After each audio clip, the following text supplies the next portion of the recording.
No Jumper, coolest podcast in the world. And today I'm with the one and only Wayno. How you feeling, man? Man, I'm honored to be here. I'm excited. I was looking up Wayno Interview today, and I feel like there's still a lot of room for us to produce like the ultimate breakdown of who Wayno is as a person for the people out there. There's a lot of people who watch you all the time and they don't really know anything about your background. Yeah. I'm a little limited in my knowledge of your background, so I think this will be very valuable. No, absolutely. It's a lot of people that only know me for certain things. So they might know me for this, but didn't know I did that. They know me for this, but didn't know I was attached to that. Like, so it's a puzzle. It's definitely a puzzle. Let's dive right into this to start things off. Yeah. You hang out with academics 4 days a week at 4 o'clock in the morning. What time do you get up? I get up like I get up at 5:45. They send a car to my crib at 5:45. So that's my alarm clock. I get up at like 6. Like I get up at around like 6:20, 6:15. I'll be out the house by 6:30. Is that the most rich you feel in an average week? Is when that car picks you up? And it's like, damn, this is the life. Nah, man. I feel rich with my kids, man. My kids make me feel that warm. You know what I mean? For real. But I'm trying to get rich for real. Like I'm trying to get on my shit. Yo, was it hard to get into that mind state of getting up super early to do that job though? Nah, not really, because I always had job. Like I grew up. My mom's was a job developer, so like I learned to get up, and even though I didn't finish school and shit, like I learned getting up, responsibility. I had many jobs. Like I've done a lot of shit in life. You know what I mean? Gotten up for good reasons and bad reasons. So I don't got no problem getting up in the morning. Okay, so as long as we're staying on this topic though, like let's just talk about like you getting the everyday struggle gig, what it was like, because it's just weird to think there was that period of sort of turmoil. There was a lot of guest hosts. You were doing it for a while before you were the official host, right? Yeah, for a little second. Star had his period. When did you even start having the conversation about becoming the co-host? Well, let me tell you this, Adam. Like I never in my life ever imagined being on camera for nothing.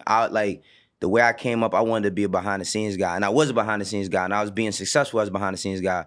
That's interesting because nobody ever fucking wants to be the behind-the-scenes guy. Everybody want to be the rapper. As soon as I hear a kid say that they want to be the behind-the-scenes guy, I immediately am very optimistic about their career. Well, I wanted to be a rapper when I was a kid, but like I grew up around a lot of my homies I grew up with was rappers, and like once they started having success, I didn't want that. And then like when I was a teenager, I was at Roc-A-Fella, like my late teenage, early 20s years. So that was my time to kind of try to jump on camera, be in people's videos and shit. And then I didn't make anything out of it. So I was like, you know what, maybe I just need to fall back, focus on getting one thing right and then just do that. But like how I even got on there, I don't know. Like, I mean, I do know, but it's funny because everybody was telling me like, yo, after Joe left, I didn't want to watch the show no more. I was like, me either. You know what I mean? Like, honestly, like Joe, my man, and like, when he left the show, I just was like, the fuck is going to happen? That's big shoes to fill because he's like arguably one of the best dudes at talking about rap in the game. Absolutely. I definitely give him that. But like, I didn't look, because it wasn't something that I was trying to do, I didn't look at it as shoes to fill. Like I got it, like me and the Deska, we got a really good relationship. Cause like when I was managing like certain artists and shit, she interviewed a few of them. So, one day I always hit her up. Just same way like I always hit you up. Yo, Adam, what's good? How you doing? I hit her up on some what's up shit. She like, I'm good. She was like, yo, you should come through the debate. I'm like, word? All right, cool. I go through, do the first day of the show, and then they was like, yo, that's the most fun we had in a long time. And I was like, I don't know what that's supposed to mean. Went home, and then she hit me, and Chops, the producer, he hit me. They both hit me like, yo, would you come back? And I'm like, come back for what? And then they like, yo, we want you to come back. And I'm like, all right. And then we did the guest host thing. And then I think Joe was having conversations with them about potentially coming back. And it was around the time when he was figuring out his revolt shit. And I was already on the show when this happened. You know what I mean? I was already on a show with Star. And then they told me like, yo, it's a chance that Joe might come back. If he doesn't, we want to explore some things. I'm like, cool. It's ancillary for me because I never wanted to do this ever in life. And then, the first pull-up ever that Joe did, Joe asked me to come to his crib, and I did that. And we had a conversation, and he was like, yo, I ain't gonna lie, like I like seeing you on there, and I think you're doing good. I think you should go with it. I'm gonna go do this revolt thing. And I'm like, shit, like to get the blessing from, like that's my dog. So like to get that from him, it just kind of lifted the weight off my shoulders. Like I didn't have no shoes to fill. That's actually really cool to hear because I always wasn't really sure what note that was left on because I think in the past I heard Joe say that he hadn't seen an episode of Everyday Struggle since he left. And I was wondering if that was some sort of low-key shade as in that he didn't even care enough to check one out. Yeah, well, I mean, he was. Like what's funny was like when I first got this crib that day, he said, I can't shit on Complex, you know what I mean? Cause you my dog and you on there. Right. So like we got that, like we've had a good rapport. Like when I was working at Roc-A-Fella's when Joe was at Def Jam. So I've known him for years, and then like through Twitter is how we really got more cool. And then like I just started being around him a little bit more. You know what I mean? And he was like, he said it, he was like, yo, you doing good on that shit. Like, and I think you should stick with it. So it was kind of dope, you know what I mean, to get that from him. It's just so interesting because everybody is out here just having conversations about rap. Like everybody, you know, there's probably fucking 100 dudes that in your life you sat down and ended up talking about rap for an hour. Yeah. But then just the idea of then doing it on camera, was that just like kind of weird to you? To even be considered somebody that was good enough at talking about rap that they wanted you to do it on camera and get paid for it? Yo, I swear, Adam, like, I ain't gonna front. So that shit kind of came right on time for me. Cause it was like, I was transitioning out of managing Dave East. You know what I mean? I was transitioning out of that. And like, I was good, but like, I needed to figure out what my next thing was gonna be. And like, right around when that came, it was right on time. I didn't even, it came so fast for me, couldn't even think of none of that shit. I just was like, all right, well, I don't really know. I'm in the barbershop talking with my niggas for years. We talk shit about rap music. I used to get on Instagram Live and do this thing called Free Throws, where I used to like talk with everybody and just talk about like how they could get on their game and get into the game. And I used to talk about music on there too. And it kind of like just the Instagram Live shit kind of built a little platform for me, for the people that follow me.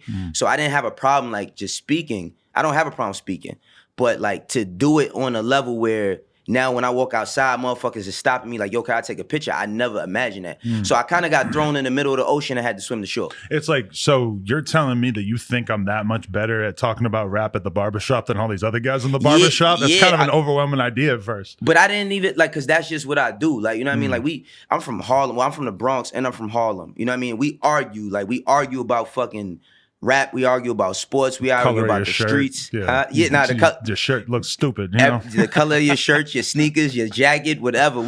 I've been doing that shit since high school, so it's like second nature to just debate. My mom used to tell me when I was a kid, like, yo, you should join a debate team, because once I became a teenager, I started questioning everything. So me and my mom used to have back and forth. She's like, you should join a fucking debate team, you want to talk so much. That's a good sign, because I was always that kid too, that I'd be arguing. My mom always goes, why do you always want to argue with me about religion at 6 a.m? You know, I feel like that's a really good sign when you're questioning everything and you want to have conversations. Like, so did you consider yourself a smart kid like your whole childhood, or was that something you kind of blossomed into at a certain point? Fuck no, dog. So I thought I was, you know what it was?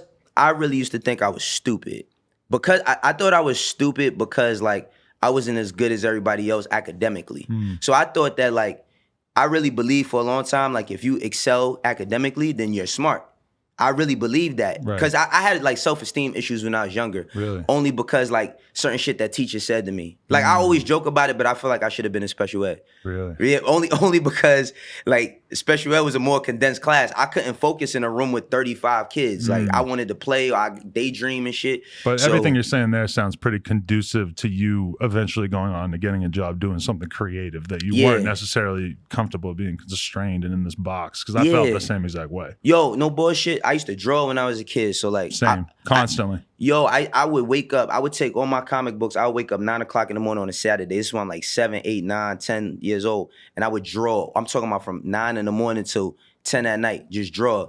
And they wanted to put me in like schools to draw and shit, but then my mom started telling me I'm gonna go to school for drawing. I was like, I don't want to do it. Really? Because I didn't want to, I was doing it for my leisure. I didn't want to do it to make nobody else like happy. Like, I wanted to draw fucking X-Men all day and Spider-Man. Once they started telling me draw shit and geometrical shapes, and I'm like, I don't want to draw that shit. That's not same fun. Exact way. I was so into drawing comic book characters, but then I got a book that showed you how to like draw all the shapes before you actually start drawing the body. And it was so offensive to me to think that I had to learn this like technical thing to do this. That's why I'm not. That's why I don't work for the MCU. Like if I could have did that shit, maybe I could have went on to do something like that. But like so I didn't think I was smart. But you know what showed me was I was smart was when I was like a teenager and I started trying to get into the streets. And like, I would be around like 40 niggas, and like, I'm smarter than all of them, and I'm not the leader. So I used to like, I'm around all these people that's telling me to do stupid shit, and we doing stupid shit together, and I'm smarter than them, but I'm not even the person leading them. So that's what kind of like the streets, like being in the streets and like I joined gangs and shit when I was younger, and that taught me structure. Ironically, like you're not supposed to learn structure, but it taught me a lot about order and like protocol and how to deal with shit. You know what I mean? And was your idea of the streets though just straight up that you were going to be selling small amounts of drugs on the street, or was it more about just having a bunch of homies around that you? Nah, I got into gangs in the streets because I was pussy. Keep it 100. Like as a man, I could say that. Like now, I'm not. But when I was younger, I moved like. When I moved to Harlem, I grew up in a place in the Bronx where it wasn't really bad. Like it bad shit happened, but it wasn't really bad. And then like I was a kid, so when I moved to Harlem, gangs hit really heavy and drugs was really heavy. And I gotta go, like now I could open up the door and go outside. So I gotta figure out like how I'm surviving this. So my thing was like, I gotta attach myself to certain things or certain people in order for me to make it home, because that's what was happening. People was getting hurt. So I kind of joined in the shit that I didn't want to be into just to kind of get by. But like the crazy thing about that is when I started hanging around all these dudes, they liked me for me. They didn't like me because I was a part of what they was a part of. They just liked me for me. So that kind of helped me in a sense too when I was transitioning out of a lot of that shit. Okay, I got you. Yeah, so like the personality just sort of shined through. I couldn't stand on my own too. Like I ain't gonna lie, I didn't really have a lot of stability. Like for 5 years, I lived in 5 different places and went to 5 different schools. So Why was that? Your family was moving around? Yeah, but not for bad reasons. Like I grew up like in the Bronx. I was like the same. When I was born, I lived in the same building from when I was born till I was like graduating from 5th grade. And in 5th grade, my mom like got a better job. We moved like a mile down, like to the other side of town. Then 6th grade, 5th grade, she had my little sister. 6th grade, her and my little sister father, like, we gonna move to Maryland. We moved to Maryland for a year. 7th grade, I do 7th grade all in Maryland. They break up. We gotta move back to New York. Come back 8th grade, and we went through the shelter system. Going through the shelter system, that shit was tough. And then graduating from 8th grade, going to 9th grade, we get out the shelter system. Now it's time for us to move somewhere else. So just a whole lot of instability. So you didn't really feel too secure or safe in your surroundings. Nah, not really. Because I got like out of kids, like my dad got 8 kids. I'm number 6 out of 8. And I don't really know like my older siblings and shit. Like I just got cool with one of my older siblings this year that I only met at one time in my life. You know what I mean? So I didn't have nobody I get into a fight, I couldn't call no big brother. I couldn't call no, so. I mean, you say pussy, like you were pussy, but at the same time, I mean, in that environment in New York, especially when you haven't been around all these dudes 100% growing up there and everything, I mean, it's very understandable. There's a lot to be scared of. Let me not say I just was like, I want to say pussy, because I don't want a kid to see this and think that I just wasn't confrontational. Now, my thing was, I would fight, but I wasn't an instigator. Like, I just wanted to have fun and draw fucking cartoons and play video games and ride bikes. I didn't want to get into no problems. But the thing was, it was like, I also wouldn't run from a problem. And I was like, you know what? If I'm thinking like this. Also, I'm going through shit with my mom. I'm becoming a teenager. I think I'm a man. I think I know everything because my dick get hard. Like, you know what I mean? Like, you know how that shit is? Like, you start getting a little bit of pussy as a teenager. Now you done mastered the world. So, like, I was just a little bit confused, and I was like, I'm a man. Like, I did want to sell drugs because, like, a lot of my friends, like, when I moved to that neighborhood, I grew up on the east side of Harlem. And when I moved over there, every other 13-year-old, they all sell crack. They all buying their own Jordans. It was really like that? You felt like everybody was selling crack? No, listen, if you from Harlem, like my era of Harlem. So like my era, I moved to Harlem in 96, but I was going there a lot when I was a kid because my grandfather lived there. But my era of Harlem, you either go to school, you play basketball, or you sell drugs. That's it. There is nothing else. Like everybody, you either getting money or you playing ball. If you don't succeed in ball, then you end up selling drugs. If you don't end up, like, nobody I was around went to college. I'm like the most successful person in my family. I'm a high school dropout. Yeah. You know what I mean? Like, that shit is crazy. But that's what I was around. So, like, I'm around a kid, and think about this. Like, I'm come home from school, ain't got no money. My man Twin, right? I asked my man Twin. He was it was like 3 sets of twins on my block, but this one set of twins. He's selling crack. I'm like, yo, I'm hungry. He like, you hungry? I'm like, yeah. He like, let's go to Burger King. I'm like, I ain't got no money. He like, don't worry about it. We go to Burger King. Some chick come bring us a bunch of big ass bag of fucking Burger King. give it to us. I'm like, how you get that? He like, I be selling her krills. Like, I'm like, what? Like, I'm like, that's crazy. You know what I mean? Then I ain't gonna front. I seen a dude on my block, a white dude come to my block and sell a Lexus for $60.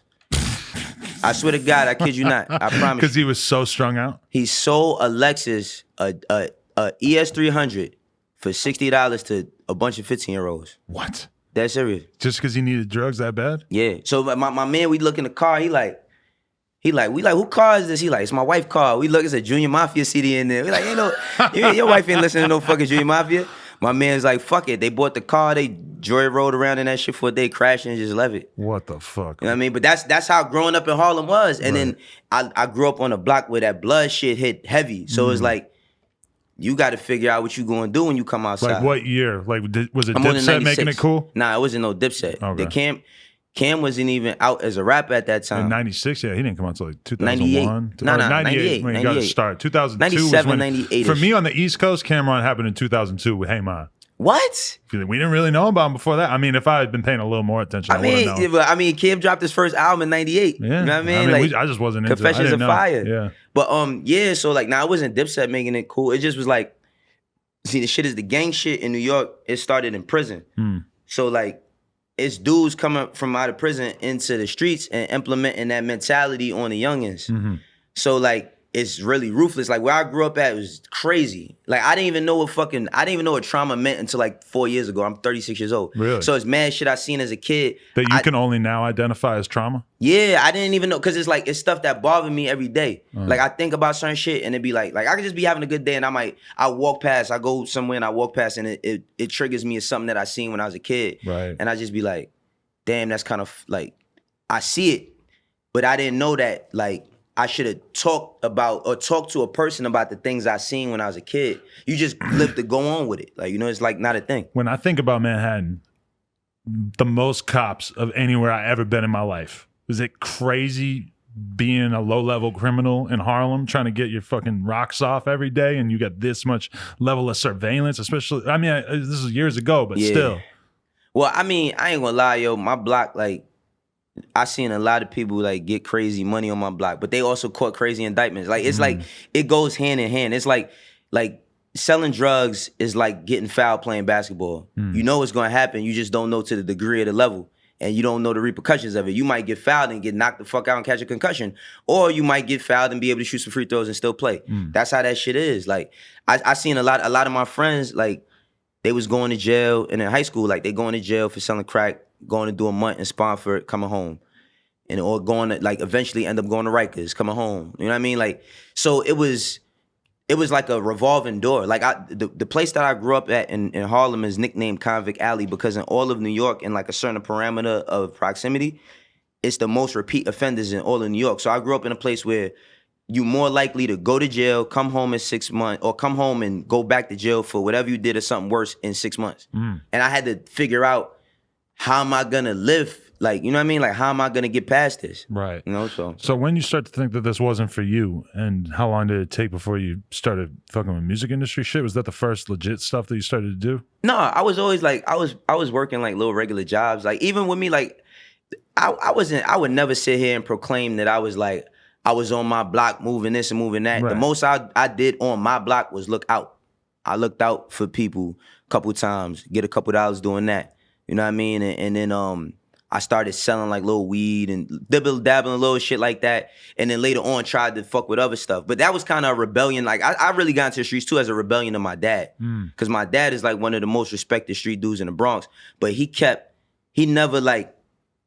told me not to do something, but why not? Like he never told me don't do it because of this. He just said don't do it because I'm your father. And I didn't live with him. Right. So I just was like, nigga, I'm not listening to you. Wow, so you always had a weird perspective on street shit because you knew that your dad was kind of famous for this? I did at the time, like my dad, like I didn't know my dad was a number runner. So my dad used to run numbers and shit, but then I found out that my dad was known for all types of other shit. But like when I'm finding this out, he's still trying to hide it from me. I'm 13 years old. Like you can't hide shit. Kids are smarter than the parents think, and I'm a parent. Like kids are smarter than you think.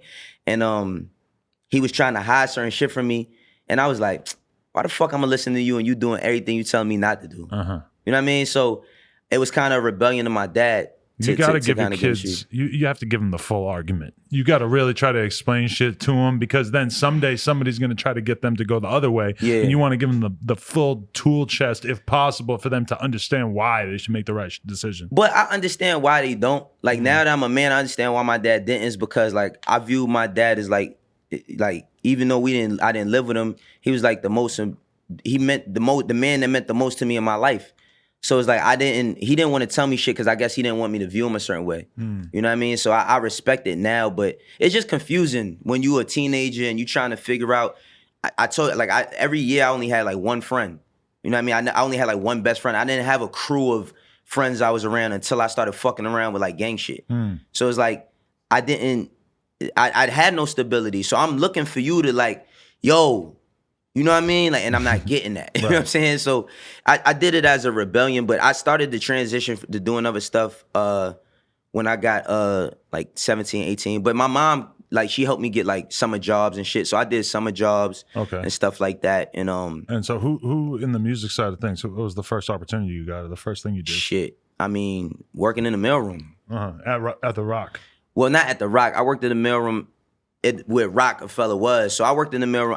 Roc-A-Fella wasn't even my floor to deliver to. So you had nothing to do with Roc-A-Fella. You were just working in the mailroom coincidentally? So yeah, like, all right, so look, you seen the movie Backstage before? I can't remember. So Backstage is Jay-Z going on a Hard Knock Life tour where he takes DMX and Redman and Method Man, and they do this big ass tour for all these crazy dates and all that shit. And that movie came out in 2000. I was 17 at the time. I seen that movie, and when I seen that movie, I said, I don't know what the fuck I'm gonna do, but I'm gonna get in this shit. And I had dropped out of high school, and my mom was like, yo, listen, I don't mind if you're not gonna go to school right now, cool, but you gotta do something. I'm not gonna be coming home, cooking, cleaning, and you just sit on your ass all day. So I had got a job interview. I ended up getting a job. The two places I was supposed to get that I had to not pick from, but it was like three places. It was 825 8th Avenue where I ended up going, some other place, in fucking World Trade Center. Exactly. Wow. And this is 2000. Holy shit. So and I'm 17, so I get. So you feel like you're meant to be here? Absolutely. Absolutely. Because I absolutely could have went. It was people that, when we all took the test, they was, oh, you going to World Trade Center. You know what I'm saying? So wow. I get the job my first day. I don't know what I'm doing. I'm just delivering mail. And they taking me up on the floor. They showing me the ropes. And I come around the floor and I see like the whole corner of the floor is like red. It's just red and all these posts. And it says Murder Inc. And I'm like, why? Like, I'm a kid. I'm 17. I'm like, why the fuck is there all this Murder Inc. stuff in here? This a building. Like, so they like, we do that. And then we go to another floor. And then I go to the 27th floor. Murder Inc. was on the 20th floor. And then I go to the 27th floor and it's Def Jam. And I'm like, yo, what is all of this stuff here? Like, I just see a Def Jam logo. I'm like, what is this? Like, I still don't know where I'm at. Yeah. And then the guy's like, yo, this is where all the record labels at. I'm like, what the fuck? Like, you serious? Shit. Yeah, so that was like working in the mailroom. But the way I got my first start was... Start stealing Memphis Bleek's checks? I wish Bleek was getting it back then. But Omi Ellie McIntyre, she worked for Jay-Z's fan club called Fan Fam. And her and Dara worked at Roc-A-Fella. Omi ran Jay's fan club, Fan Fam. And like they would ship out, this is no internet at this time. So this is like kids is writing in letters saying, I love Jay-Z, send me a t-shirt or some shit. And I'm helping them pack t-shirts after work. Cause I was a kid, like I was the youngest person there. Everybody else is like in their 20s. I was the youngest person in there. So they would let me help out after work. End up getting fired from the mailroom a year later. What for? It was a box that was supposed to go to Def Jam that this dude, he left on the floor for me in the freight area. And I forgot that it was there. Whatever's left in the freight area gets thrown out. And it was contracts and shit. Oh. So all that shit got thrown out. And then like the hammer came down. They like, whoever was involved got to get fired. It wasn't even his fault. You know what I mean? Wow. And he got fired and I got fired. But when I got fired, I worked at a fucking sneaker store around my block for like a couple months. And then I hit my homegirl up, who now is Shari Bryant, the president of Roc Nation. She was an assistant to an assistant at Roc-A-Fella, and I just asked her, like, we around the same age. I'm like, yo, can I just help you? Could I come there and help every day? I didn't even know what an internship was. I just like, can I help? She like, yeah, come through. So that was my start. Wow, that's crazy. Yeah, that was the start. And then a lot of people wouldn't want to just go help out for free, but you definitely saw the long-term benefit. I don't know what the fuck. I just didn't. Yo, I swear to God. So look, around this time, this one I'm like 19 now. Like this is like one of my first friends I ever had in my life. He got murdered. You know what I mean? So he got killed, and then like just a lot of other friends I had was going to jail, and I was like, I want to do something because I knew that if I didn't find something to do, then I was gonna be back into what I was trying to get away from, what was the streets. So I just wanted to do something. I wanted to do anything. I didn't give a fuck. Like my first 3 months of being at Roc-A-Fella, I just used to give people food. I didn't do anything. Like ended up getting an assistant A&R position like 6 months in though. Really? Yeah. How did you prove yourself? I got cool with Chris and Neef from the Young Guns. So we all the same age. So like, you know, the Young Guns at the time, we was like, damn, was we 17? No, I think I might have been 18 at this time now. Yeah, I was 18 at the time. Not when he died, but like, yeah, 18. So I just was like, yo, one day I found Beanie Sigel's mother's name on a piece of paper. And I liked the Young Guns and I liked all the Philly artists so much. And I felt like they wasn't doing nothing. So I could have got fucking expelled from everything for doing this. But I picked up the phone and I called Beanie Sigel moms. And I was like, hey, Miss Michelle, my name is Wayno. You know, I'm interning up at Roc-A-Fella. And I just wanted to call you because I like all the guys from Philly. And I feel like they could be doing more. And I want to know if I can help. And she was like, I feel like they could be doing more too. Every mom ever. Yeah. Every mom to every rapper. Yeah, she's like, I feel like they could be doing more too. So I just took a shot and called her, and we sat on the phone for maybe 20 minutes, and she said, I want you to go to the studio, and you tell them that I sent you there. And I'm like, all right. And I went to the studio, and then like I was just sitting around, and then like your mom's told me to pull up. Now I got in trouble for that shit too. You did? Yeah, because I'm going to the studio and like I'm just pulling up at the studio and like Jay is in there, fucking Kanye is in there doing beats, the Young Guns is in there playing pool, Beanie Sigel in the other room, and Just Blaze in the other room, and I'm just a kid just sitting there with nothing to do. So everybody's like, who the fuck told this kid? Like I know, like it was used to be days I come in there and like Jay or Biggs, they just would like look at me like, who the fuck let this kid in here? Or Dame, like, they'd be like, who let this kid in here? And I used to do dumb shit, like say shit to them, like, yo, so, and they just would look at me like, who the fuck do this kid think he is? It's hard for a lot of young kids probably to understand that when you're in that environment, that if you start asking some fan-ass questions, it's so weird when, especially in like a studio where this rapper feels like he's just working like center of the fucking universe right now. And for then someone to bring in that weird energy, like, so did you piss anyone off or what happened? Of course I pissed people off, yo. I remember one night I went there and like the next day I go to the office and Shari was like, do not go to the studio again. Don't go. She just kept telling, she's like, do not go to the studio. Don't go to the studio. She kept telling me that. I'm like, all right. So I'm like, I'm not gonna go. And then one day somebody was like, I think young Chris was going on prom, and somebody was like, yo, we need you to go to Louis Vuitton and pick up a jacket we brought for him. So I went, I picked up the jacket and I brought it back, and then me and him just was chilling and talking that day. And then like I said, we was all around the same age, and then it was like, they was heavy in the streets, like crazy. And I was like, was kind of getting off of that, but like trying to get off of that, but I'm around them. So I'm like, fuck it. I just started hanging around them. And then like, once I got in with them, that was it. I started working on their mixtape, started working on state property albums. And then Beanie Sigel took a liking to me. Me and Beanie Sigel got really, really tight. You know what I mean? I became Muslim being around them. Really? Yeah. Wow. Yeah.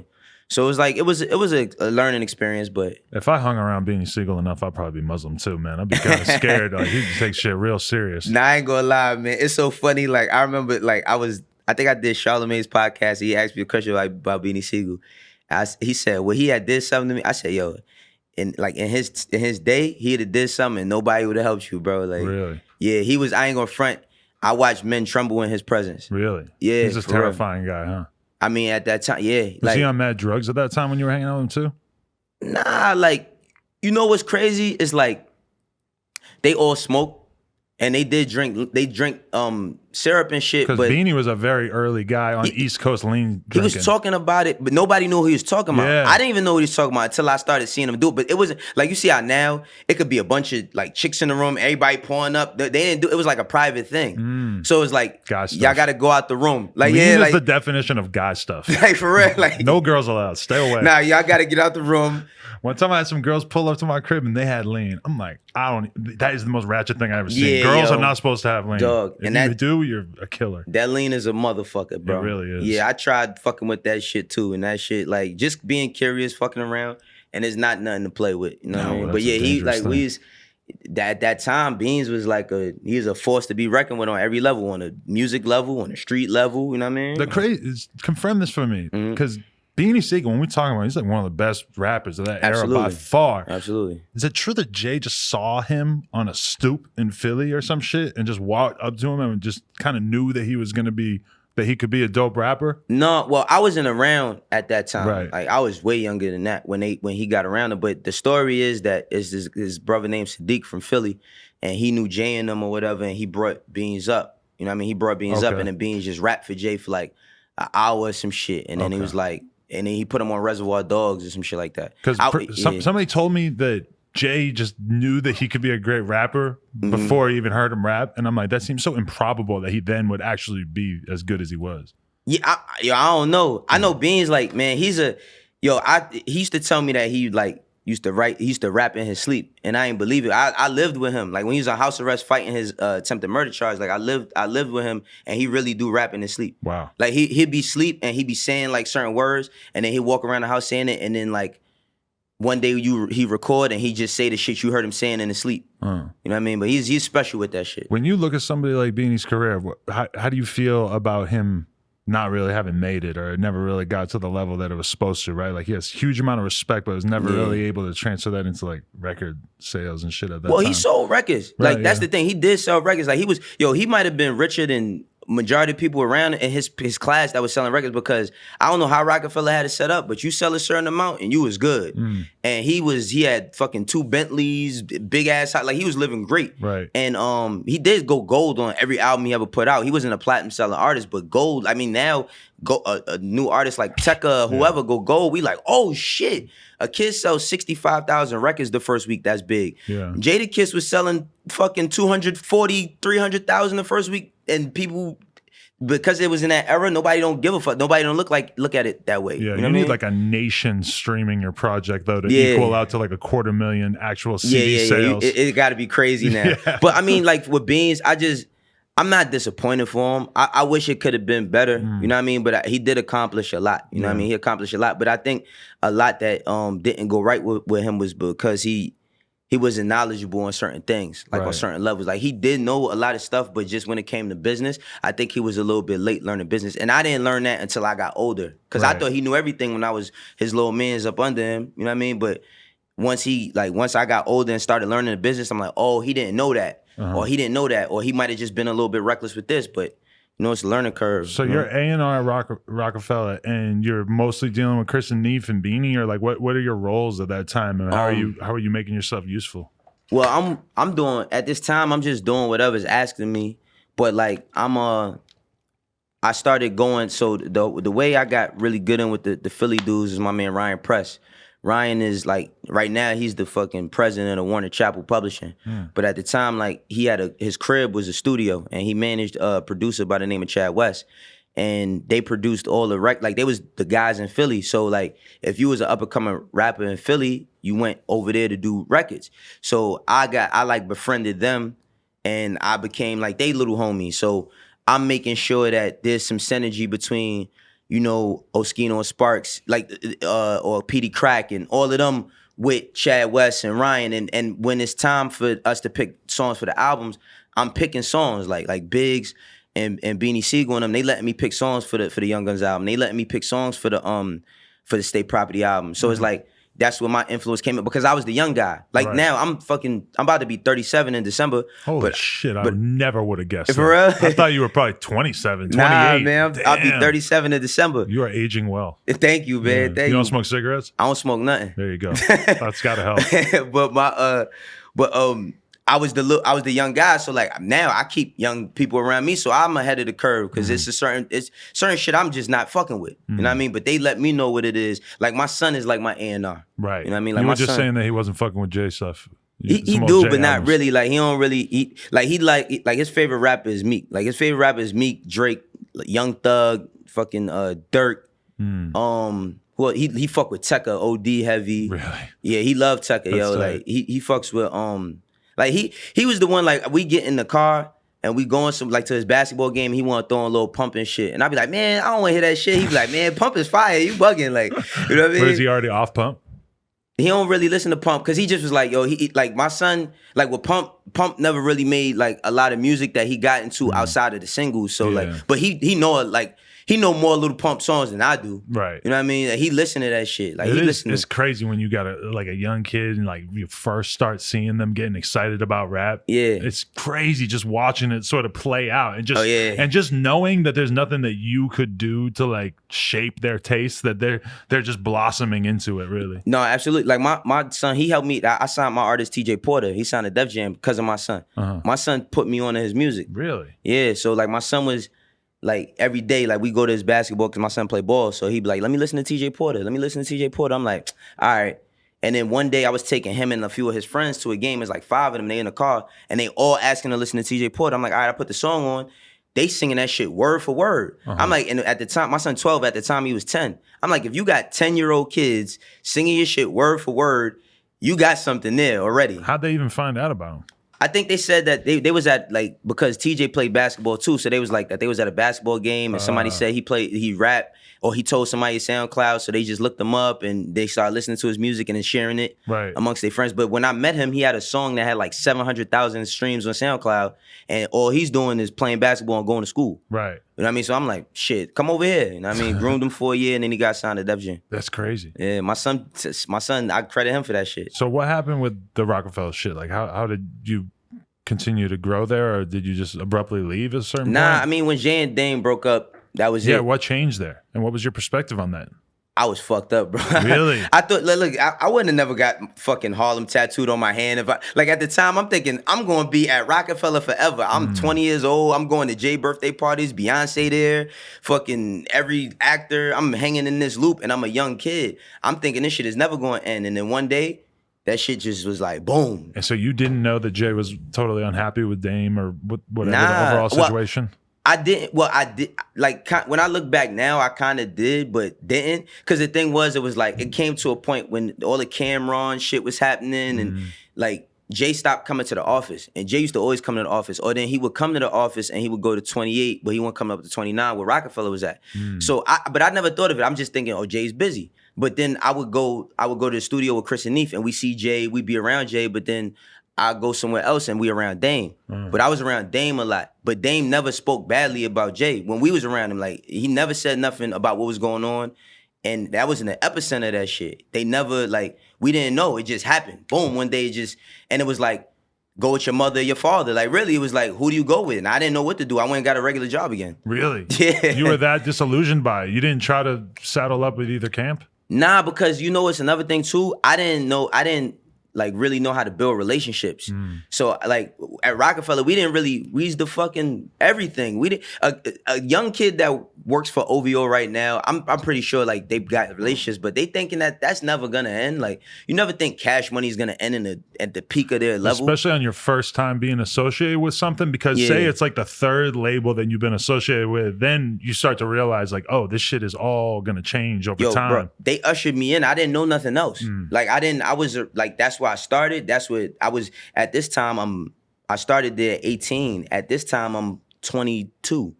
21, 22. So it's like, what the fuck else am I gonna do? I don't know what to do. I'm just like, let me go get a regular job. You know what I mean? And that was like, that shit was that hurt. So where'd you go to work? Jamba Juice? Fucking Fresh Direct. Fresh, what's that? It's like this place in New York that like fill orders for fucking groceries and shit. That's what I only did that for 4 days. Oh, okay. I worked at Bed Bath & Beyond. I worked at... You meet a lot of girls doing that? In Bed Bath & Beyond?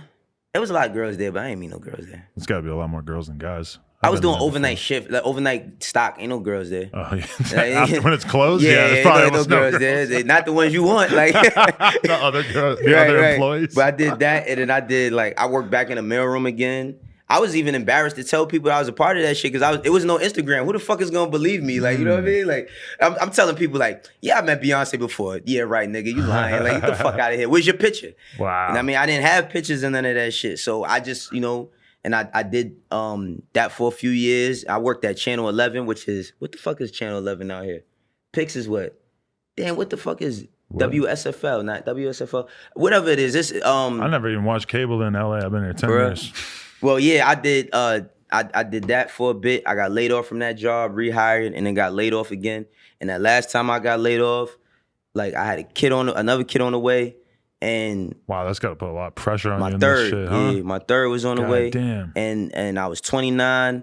I had $1,000 to my name, and I said I'm never getting a regular job ever again. You know what I mean? I was like, I'm gonna just try my shit. You know what I mean? And so what'd that turn into? Like, what did you start pursuing at that point? I started my management company. Oh, okay. I started my management company. Well, I already had the idea for it, but I tried to do streetwear. Like, you know, it's crazy. I tried to do streetwear for a little bit. Like, it's crazy. Like, Nipsey wore one of my hats one time. Really? Because I met Nipsey through Smoke DZA. Okay. You know, Smoke DZA, me and him is childhood friends. We grew up together. Really? Yeah, I known DZA since we was like 13, 14. I kicked it with him and Duke the God and fucking Hell Rel and shit back in Harlem one time. Where? In the fucking projects, they sent me an address. I showed up. It's these big ass brick buildings. I'm like, where the fuck am I? Right. Yeah. But yeah, so DZA introduced me to Nipsey. You know what I mean? And then Cameron was working with him at the time. He did the Breakfast Club, and then like she was like, "Yo, bring some hats." And I brought a hat. He took pictures in it, but my streetwear shit didn't work out. And then I started the management company.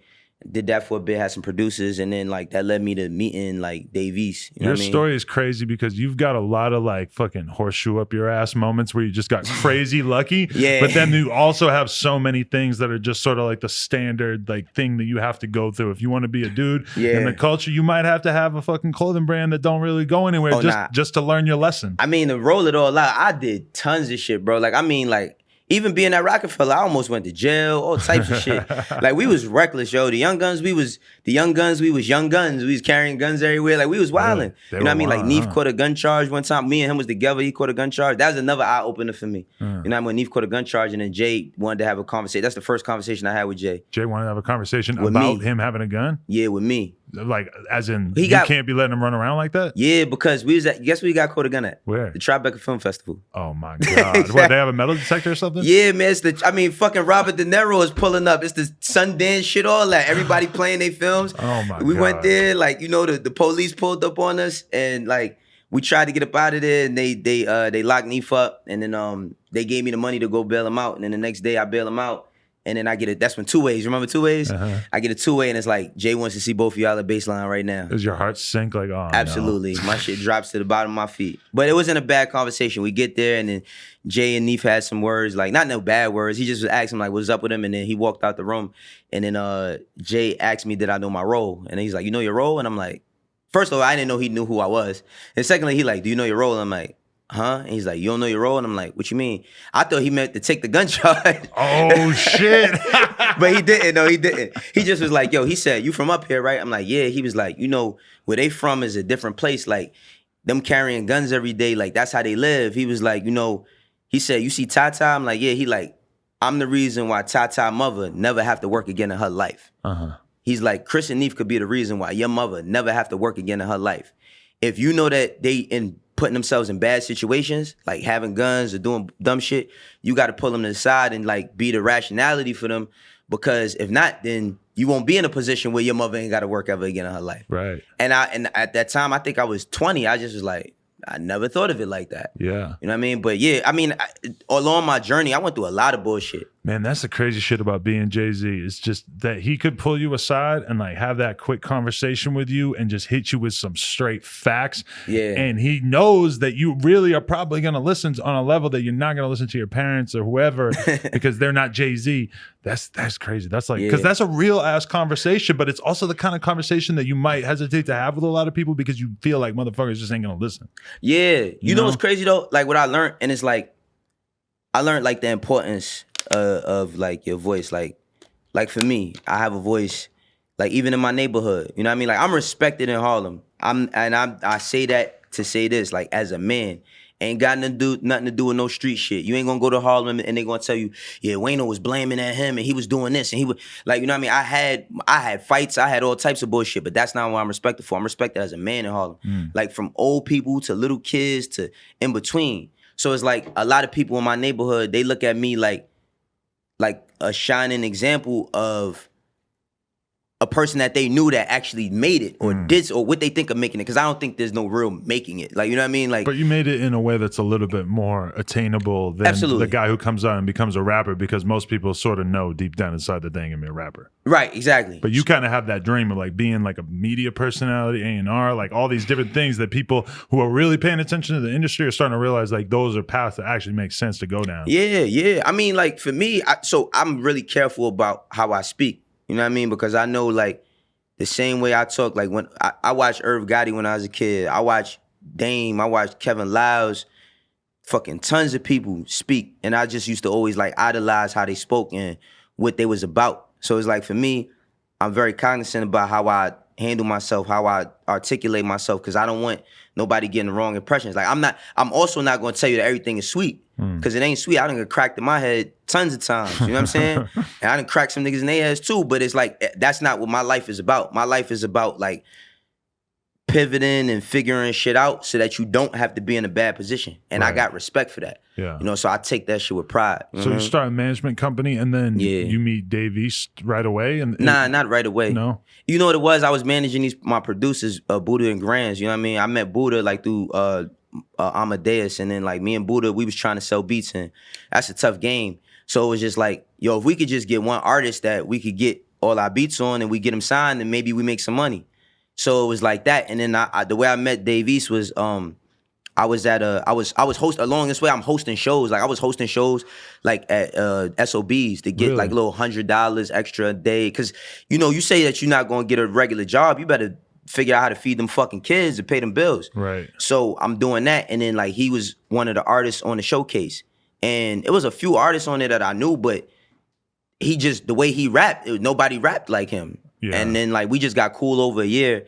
And then one day I just hit him up. I was like, yo, I was telling people like, yo, I want to really get this kid. And I was like, yo, I hit him up like, yo, what you doing? Nothing. I came seeing him. I was like, yo, what do you, like, anybody managing you? He like, nah. He like, I just been doing this shit myself. I said, I'm gonna make you rich. I said, I promise you I'm gonna make you rich. And I was like, watch what we gonna do. Like, as long as you follow like the game plan or what it is I wanna do, we gonna be good. And like, we made it into something. What did you start actually doing with him at that point? Because I've had a lot of different situations where I'm having a conversation with a young artist and I feel like, damn, they could use a manager, but I never really had it in me to really actually bite it off because it seems like so much work and I'm so consumed with this shit that it's kind of hard to imagine. What did you start to do to develop his shit? Well, like, so the first thing I did, he was working on a tape called Black Rose. So like, he was like, yo, I want to get a feature. So I got like, I say, yo, you know Smoke Dizzy? He's like, I know of him. I'm like, all right. I told Diz, I'm like, yo, I got this kid, you know what I mean? He dope. I brought Dizzy through his spot. They sat, smoked 100 blunts, and he was like, yo, I like him. I'm gonna do the verse. Did that, and then my producers, they did like the last track that ended up being his intro on Black Rose. So I used my resources. Like along the way of me doing all this Roc-A-Fella shit, I met Meek Mill like when I was like 16. Like when Meek was 16, I was like 20, 21. So I met Meek Mill. So I had a relationship. I've had a relationship with Meek Mill for like over before he caught his charge. Wow. You know what I mean? So I knew that Dave was a rapper's rapper. So I had to put him around other rappers. So I introduced him to Meek. You know what I mean? Built that synergy there. I had a rapport with Styles P. Put him around Styles P. Put him around Jadakiss. Put him around the Locks. That value, and then around this time is when like Mass Appeal is reaching out and Nas and all that. So once the Nas cosign came, it was like, all right, let's get him. My ideology was like, let me just get him around like other people that could understand that he was dope, because I thought he was super dope as a rapper. So I got him around other rappers that thought he was dope, and then like we learned along the way. You know what I mean? I didn't know shit about management. I just was like, let me take a shot. So we learned along the way, and then like we did tons of great work. You know what I mean? We both got out the hood. Were you really working with him in the studio a lot too? Were you getting directly involved in the music? Not too much. Well, I would give suggestions. Like, so I would, like, sometimes I would put my A&R hat on. I never told him to, like, change no words. Like, I never said, yo, don't say that, say this. But, like, it would be little shit, like, it would be certain songs that I'd be like, yo, we should put this person on that. Or I get him beats. Like, I built a relationship with him and Jalil Beats. So I got him and Jalil Beats. They did a record. I'm like, yo, let's put this person on it. And he would have his own ideas. So we used to, like, work together, bounce ideas off each other, and then, like, I would give him suggestions to like make certain type of songs. So he had like, it's 2 songs that's on Kyrie Chanel that I I didn't write these songs. I just gave them the concept. You know what I mean? So it was a Janae song that I was listening to every day, called Sending My Love. And I was like, yo, we should do this joint over. So we did it over, and it was like, I said, but yo, you should talk about people that's in jail. You know what I mean? Like sending your love to them. And he did that, and then we got 7th Street on that. And then we did another record where it was called Don't Shoot, where I told him, like, it was like, I think it was around like right after the mic. You know, black men is always getting fucking killed by police. So it was like one of those. I mean, there's so many that it's kind of hard to remember. It was one of them. I can't remember which one, but it was something. And I sat one day and I thought about how when I was a kid, like I wanted to be a cop by watching TV, watching Police Academy, watching fucking Chips. You know what I mean? Like I'm watching comedy thinking that cops is cool. That's actually really interesting. I can't remember a time that I thought that it was okay to like cops because I knew about rap from like 8 years old. And I always felt like that was the first rule of rap is that cops are bad. But see, I'm talking about like kindergarten, first grade, second grade. Yeah. But I'm thinking about like, and then as I got like the first time I seen a cop do some foul shit, I was around like 8 or 9 years old. Really? Yeah. What was it? It was my cousin. We was going to the store. He was taking me to the store. He might have been like 13 or 14, and I was like 8. And they jumped out, pushed them up on the wall. I was a kid, so they ain't do nothing to me. But then like he put coke in my cousin's pocket. And then he took it out. But I was standing right there. I watched him do it. And he looked at me and went like this. You know what I mean? And then when he took the coke out of his pocket, he like, look what he got, and started beating him up. They ain't even lock him up. They just beat him up. Holy shit. You know what I mean? So it's like, I seen that when I was a little kid. So that's what changed how I felt about police as a kid. If you see that at that young of an age, it's like, there's no going back. You're never going to be able to trust the police after that. Exactly. That's so it's crazy. Like, so then as I got older, so I told Dave, I'm like, yo, I said, you going to do a song where, I said, I want you to do a song where, like you rapping, but you're a little kid, and you talking about like how cops ain't that bad. And then as a teenager, they start fucking with you, you know what I mean, a bit, and your voice changes. And then when you become a man, they pulling you over, and you just trying to get home, and then you get shot at the end of the song. Wow, that's. And I just told him the concept, and he was like, "Oh my God!" And he took like a day. I think he brought his father to the studio. And he sat and talked with his father for a long time, and then he called me next day like, yo, I got the record, and he did it. So like that's the kind of stuff that I kind of helped out with Dave with. I never like, you know, I never wrote no bars or said, yo, you should say this or change the hook like that. I just would give suggestions like from an A&R type of point of view. Were you with him when he got signed? Yeah, I got him signed. How did that go? I mean, like, yo, I was a part of it. Like, and was that like the biggest payday that you that was the biggest that was the biggest payday for both of us. Right. I mean, the thing was like a lot of people don't know, but we was trying to work out a situation where it would have been like Roc Nation and Mass Appeal, and it was gonna be Jay-Z and Nas and Dave. Whoa. You know what I mean? And we almost made it happen, but like it just business, it didn't work out. But yeah, man, I never forget, yo, like you know, we had the first conversation, and then we did, when it was time to do the deal, I sat in the room, like it was his birthday. Me and his lawyer sat in Def Jam from 9 p.m. on a Friday to 4 a.m. But I called him, like he was at the club partying, and I called my man. I'm like, yo, bring him to the office right now. It was like 3 o'clock in the morning, and his contract was done. And he signed that shit, and it was like the biggest moment we ever had. And then you were in the office that long negotiating different points on the contract? Yeah, me, Dave, not Dave was there. Me, Dave's lawyer, and Def Jam's lawyers. Holy shit. And we argued for all night. I mean, we all love each other, but like reading contracts is so crazy. After I sat there all them hours, I was like, there's no way possible y'all motherfuckers can read books. You know what I mean? Because like sentences, capital letters all mean some different shit. Right. But yeah, we did that, and then like that's what got us out. Like that's what got us out the hood. You know what I mean? Wow. Like that was the biggest payday. I remember like, you know, when I got that check, I just was like, I woke up, looked at my bank account, seen that bread, I was like, I'm moving. Wow. Told my girl, like, we out of here. That's crazy. Yeah. So you actually went hard and like moved out of your area you were in? Yeah, I was living in the projects at the time. When you moved Jersey or some shit? Yeah. Wow. Yeah. That must have felt liberating as fuck, huh? I mean, it did. Like, you know, it's crazy. I always give myself a new like bar. Like, it's like that's all I ever wanted to do is move out the hood. So I had to find a new motivation after that. You know what I mean? It can be kind of depressing when you get that thing that you've had in your head. That's how I felt when I wanted to open a store for so long. And I finally opened a store. Yeah. And not only was it like, holy shit, there's way more work for me to do now, but then it was also like, now I can't just think of like, oh, I'm going to be happier once I have a store. Yeah. You know? You think you would just be happy like because you just have the store. Nobody tells you about all the logistics. Because now you got to figure out your next goal. Yeah, and that's exactly. super depressing. Yeah, man. So it was like, you know, we did that. and then we couple next year like we split. You know what I mean? Like we split after that. Why was that though? Did it just stop working out, or synergy? Yeah, wasn't the same? it just wasn't like we just wasn't in the same. We wasn't thinking the same. Like what the ways that we was thinking. He was thinking a certain way how he wanted to do things, and I didn't want to do things how he wanted to do things, and he didn't want to do things the way I wanted to do things. So we separated. You know what I mean? We separated, and then I just went on to like keep doing my thing, and then I ended up at Everyday Struggle. Wow. You know what I mean? And then signed a few more artists. You know what I mean? I got another artist that signed to Epic, Daniel Munoz. He's like a pop star. I met that kid in Walmart. Oh, wow. Yeah, and then in Walmart? Yeah, I met him in Walmart. Would you just say to him like, "Hey, what's up? I like the cut of your jib." The fuck is a jib? I don't know. Cut of your jib is like a way of saying you like the way somebody like you like their style or their attitude or something. Oh, that shit sounds That's some crazy. weird ass white people from the 50s. Where did that come from? But he walked up to me and just asked me could he send me some music and shit, and I was like, all right, cool. You know what I mean? And then got cool with him for over a year, and then ended up doing this deal through Triangle Offense at Epic. Has it been weird for you to go from somebody who, even if the only thing that you could say for yourself was, I worked at Roc-A-Fella for a while, I worked under these dudes, and then I got Dave East signed. Like, if that's your whole rap sheet, that's a pretty solid rap sheet in the music game. There's not a lot of people haven't done that much. Yeah. But then you go and you do Everyday Struggle, and now you're famous. Like, everybody knows who you are now. Yeah.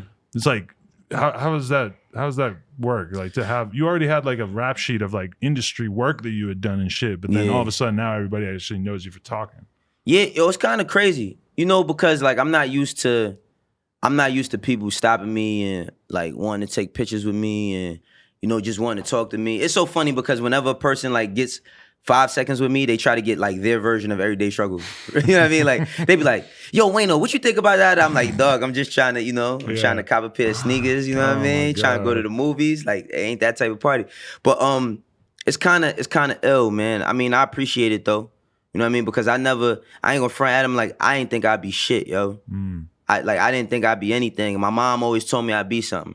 But deep down, I really believed it. But like to be something is a surreal thing. So like whenever people approach me, like I give them my time. You know what I mean? Like if you respectful, I give them my time and say what up to them and all that. It's ill, but I love it, man. I love my life. I wouldn't trade it for nothing else. Was it hard for you to build rapport with academics? It's very challenging to create that sort of chemistry on camera. How hard was it to build that? It was kind of.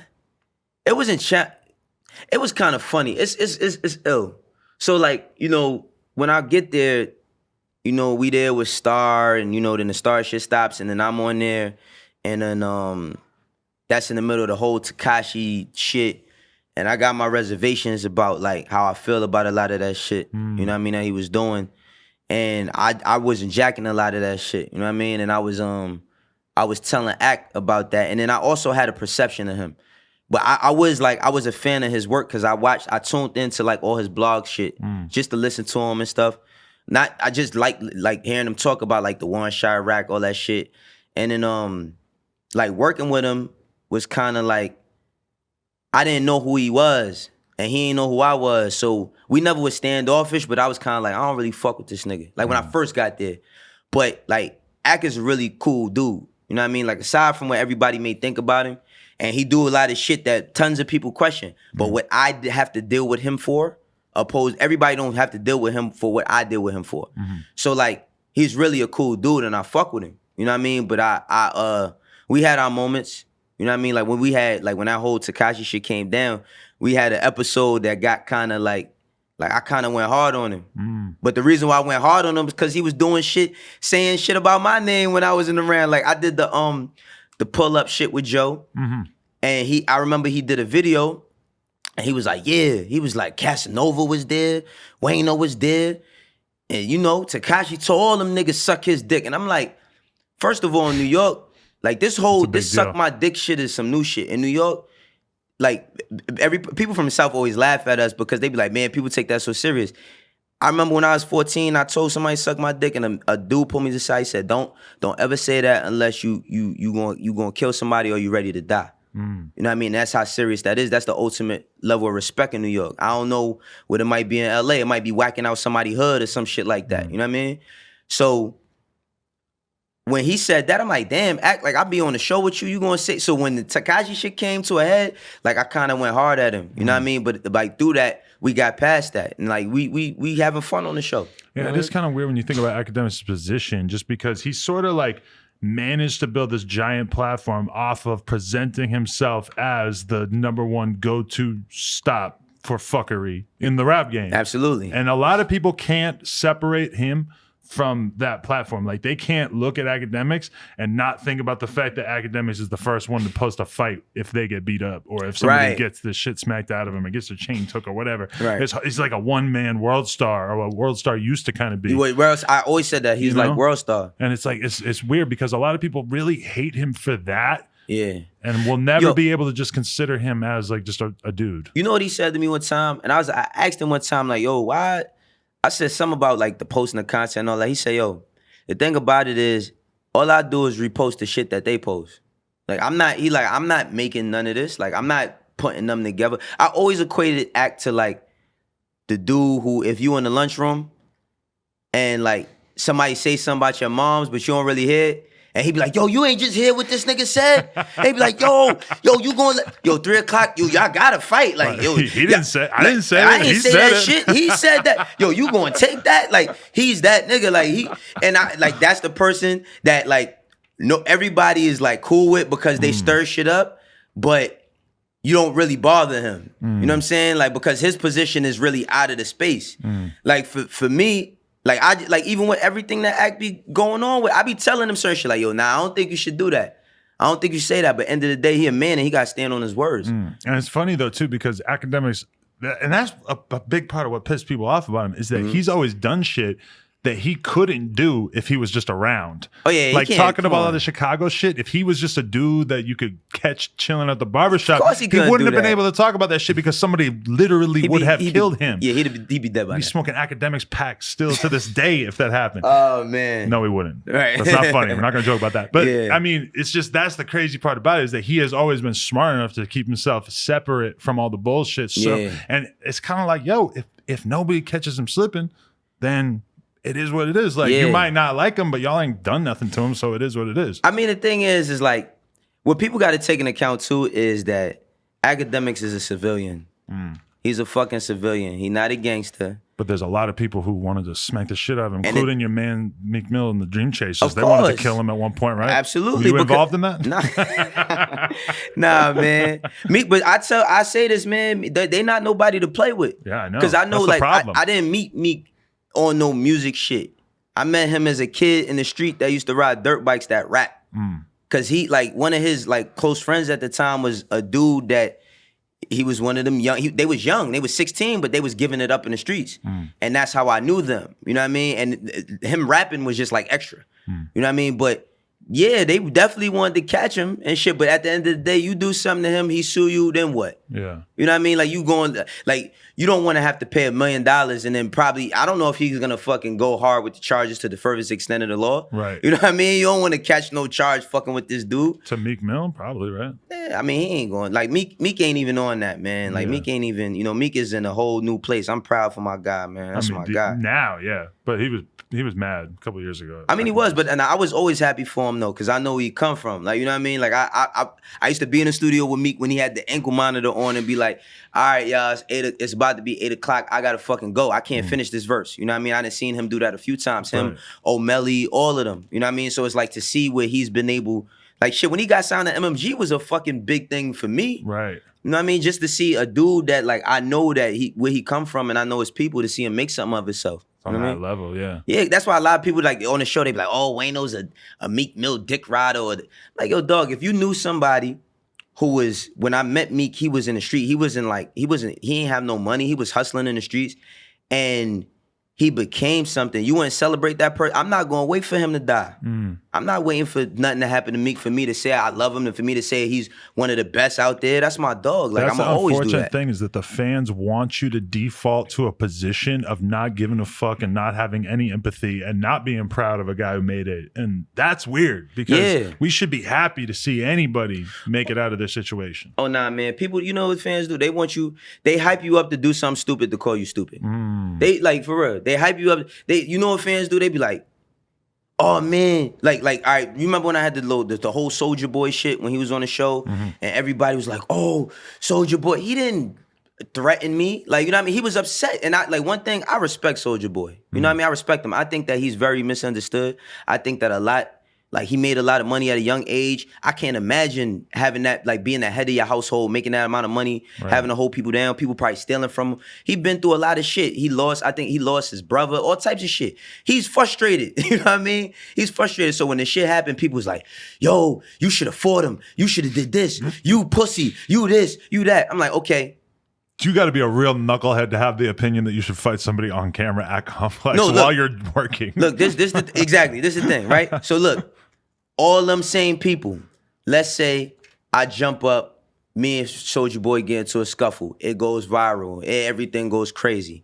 Wayno, on Monday, motherfucker. On Monday when I come in and they say, you know, everybody from Complex sit me down like, yo, Wayno, you know, this is dope, but this is not the type of, you know, stuff we need here, man. Like, you know, we're gonna have to let you go. And I lose out on my check that I'm getting. You know what they gonna call me? Stupid. Stupid fuck. Yeah. So they're gonna be like, they telling me I should have did something stupid to get a stupid result just to call me stupid. I'm not, are you crazy, man? I dodged prison. Like, for real. Like, my friends, I got some of the, like, even out here, I fuck with a lot of people that's into all types of shit. So it's like, I'm one of the ones that dodged a lot of the bullshit. I'm not gonna let nobody trick me out of my freedom. Right. Yeah, that's crazy. Has there been any? Was that the time that you felt the most disrespected on the show? Has there been any other guests that kind of said some shit that didn't sit right with you? No, I didn't even feel disrespected because I didn't feel threatened. Yeah. Like, all he did, like, he was talking. What I got mad at is when he said, "Y'all are stupid." Now look, he been calling academics fuck niggas, stupid, everything for an hour. Right. Academics a man. If he comfortable with that, that's fine. He wasn't like. It's one thing to watch it on camera, but on set, it's a different thing. He wasn't giving me that energy. When he said, y'all stupid niggas, and we got a woman sitting here. Like, let's not forget that there's a woman, and a black woman, and I don't give a fuck if I'm on the end of the earth. If I see a black woman in a tough position, any woman, but a black woman specifically in a tough position, I'm gonna defend that. I mean, that seemed pretty crazy when he was saying that. It was just like, wow, you really bugged out, huh, Soulja? No, but he was just mad. But he was more mad at academic. He didn't even know me. Right. On the show, he said, I'm sorry, brother. What's your name? Yeah. I'm not mad at that. I'm the nigga from the behind the scenes that ain't even supposed to be here. Right, yeah. So when it happened, I just was like, yo, come on, brother. As men, clear that up, because we not, you know, and that was the first time where I seen how media will flip things, because everybody showed that when he got up and he was trying to walk out with his stuff, and nobody showed when he was the human part of him. They wanted to show the bullshit. Nobody showed Soulja Boy. And I'm not saying this to down him. He said, yo, you know what, brother? I apologize for calling y'all stupid. Yeah. Nobody showed that. Yeah. And I didn't want nobody to show that to say, look, y'all, he's not really no, he noticed his faults right then and there, and media ran with just the bullshit. I'm like, oh, okay, now I see what I'm in. That's the first time I was like, oh, I get it.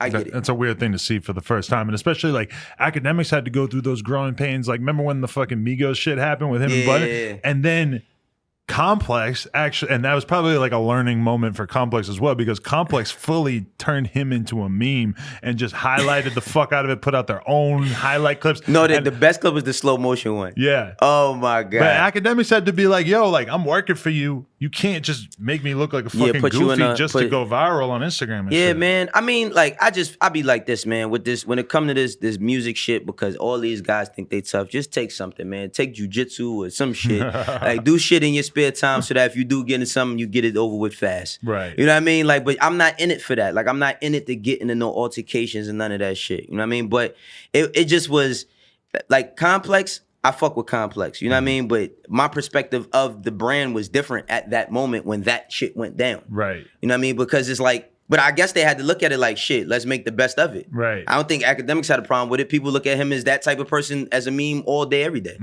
But is that weird for you? Because it seems like you're more intent on being taken as a straight up person and respected for your work and stuff. Yeah. Academics, as much as he wants to be respected for his work and everything like that, is a certain extent to which he's willing to make himself the butt of the joke. Yeah, I ain't with that. People kind of like that about him. I'm not with that. Yeah. I'm not with that because I represent a certain type of place. Like, I represent certain type of people, and I'm not with that. Like, the thing is that I'm just respectful. You know what I mean? Like, I didn't had conversations with all types of artists that did not know me, that met me and was like, yo, I respect your perspective on the show. This is down the third. I'm a man of integrity. Like, end of the day, I don't represent myself. I represent a woman when I walk outside. I represent my children when I walk outside. I represent my mother and my father. I'm not just out here for me. I don't live for me. You know what I mean? A lot of people depend on me. So the thing is like when I deal with people, I'm going to deal with you I'm not a journalist. You know what I mean? Like I just deal with people as human beings. Like I don't like if it's something that's borrowing, and I guess that's good journalism when it's something that's fucking with a person and you get them to talk about the worst part of it. But I don't know that. If I don't have that type of rapport with you, I'm not going to mention the bullshit that you're going through in your life. Because I don't, like, with artists, I'm not going to ask no artist about what woman they fucking. Or what woman, if she's a woman, what man she fucking. I'm not concerned with that. I'm concerned with music, how you make it, what's your come up, what can others learn? You know what I mean? What you doing to not to put other people on, but what you doing to keep yourself fresh in the game? That's what I'm on. Well, there's some perverse incentives in the game, just in the sense that if you have somebody on the show and you ask them the biggest dickhead question and you get them to walk out or something, that could be the moment that everybody going, if you look at a lot of Charlamagne's biggest moments, and this is after like all these years of doing just high quality interviews, a lot of his biggest moments that went viral and that everybody knows him with are just the one time that he sort of kind of crossed the line. Yeah, but see, and that's the thing though. I can't cross the line because I never wanted to be here to establish a line to begin with. So it's like for me, I'm trying to create more new content and shit. Like 2020, I'm trying to roll out new things and do new things.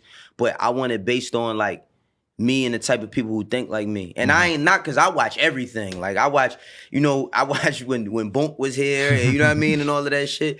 I watch all types of stuff that goes viral and crazy shit. Remember I hit you about TJX. Fucking, that's one of the best interviews. I knew you were a real one when you hit me up about that, yeah. Dog, man, that shit was amazing. I was like, this motherfucker talking like he's never heard of the FBI before. Like, you know what I mean? Like, he's talking crazy, but it made for great content. So I watch it. But you know what it is too, Adam? Like, a lot of people, and not you specifically, but I say like certain people that look for certain rises out of people, that's their money maker. I'm from Harlem, man. I'm gonna get money regardless. Like, I'm gonna get money whether it's some music shit, whether it's some whatever.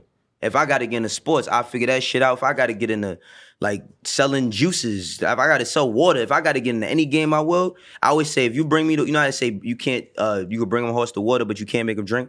Bring me to the fucking water, I'm gonna make a water park. I ain't getting no cut. I'm fucking making a slide from the top of the sky down to that motherfucker. I'm gonna show you how to get it. So that's what I'm on. For sure.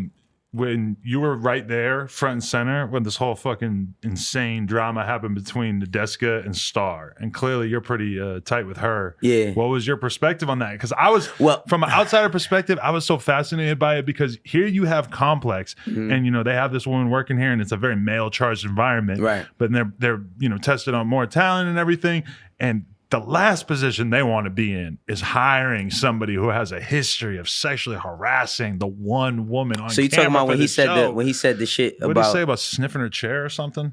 I can't remember what he said. All right, so look, funny. This is how the Star totally shit go. Foul. I ain't gonna lie. When I was a kid, bro, I used to wake up early to hear Star in the morning, bro. Oh, okay. I used to love... I'm talking about... I even after working with him, I tremendously respect that man. This is how this how I ended up. Well, I wouldn't say this how I ended up on the show. What happened was Nadeska, they had the interview when he was apologizing for whatever it was he had said to Nadeska. Okay. So she said some shit to him, and I texted her like, "Yeah, Nadeska, talk your shit." And then she hit me a week later.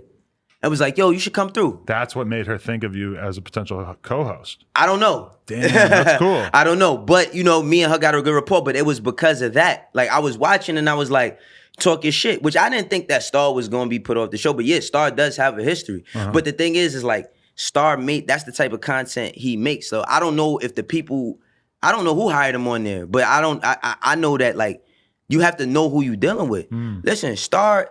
Man, I used to fucking listen to Star say shit to people like, man, fuck you and your block. Like the people. Like people used to call up, and they used to be like, Star, man, we trying to get out here, we trying to eat. Star used to be like, man, go get a pistol and feed your family. You know what I mean? Like, and I used to be like, man, I keep 10 rounds for 10 clowns. Like I'm used to be a fan of Star as a kid growing up. So it's like, I just was looking at it from a fan perspective. You know what I mean? But yeah, that was a moment there. I wasn't there at the time. It was crazy because think about it from her perspective, is that if she had said, no, I don't want to work with him, you got to get rid of him, that they almost definitely would have done it. Yeah. But then at the same time, it's like, this is hip hop. She doesn't want to be the one who's kind of getting somebody fired for something that was like kind of an on-air joke and shit. So she did, like, do you agree with her decision to say, nah, fuck it, he can still come on the show, and for her to sort of... Well, I wasn't even privy to the information of like him being still on the show. They just was like on some shit like, yo, we really liked you on here, so we want to have you as a fourth guest. You know what I mean? Like that's how it started. And then like when it went and like when it was taking the break, it was like, you know, this may or may not happen, like I was saying before. But like I wasn't even thinking like that. I was just like, y'all gonna pay me to talk? Shit, y'all gonna have to pay me to shut up. Yeah. You know what I mean? It was good. Like, I'm like Complex treats me well, I say that. Yeah. No, I have a ballpark idea, and it's definitely like coming from doing anything else outside the sort of industry, it definitely probably felt like a fucking upgrade. Absolutely.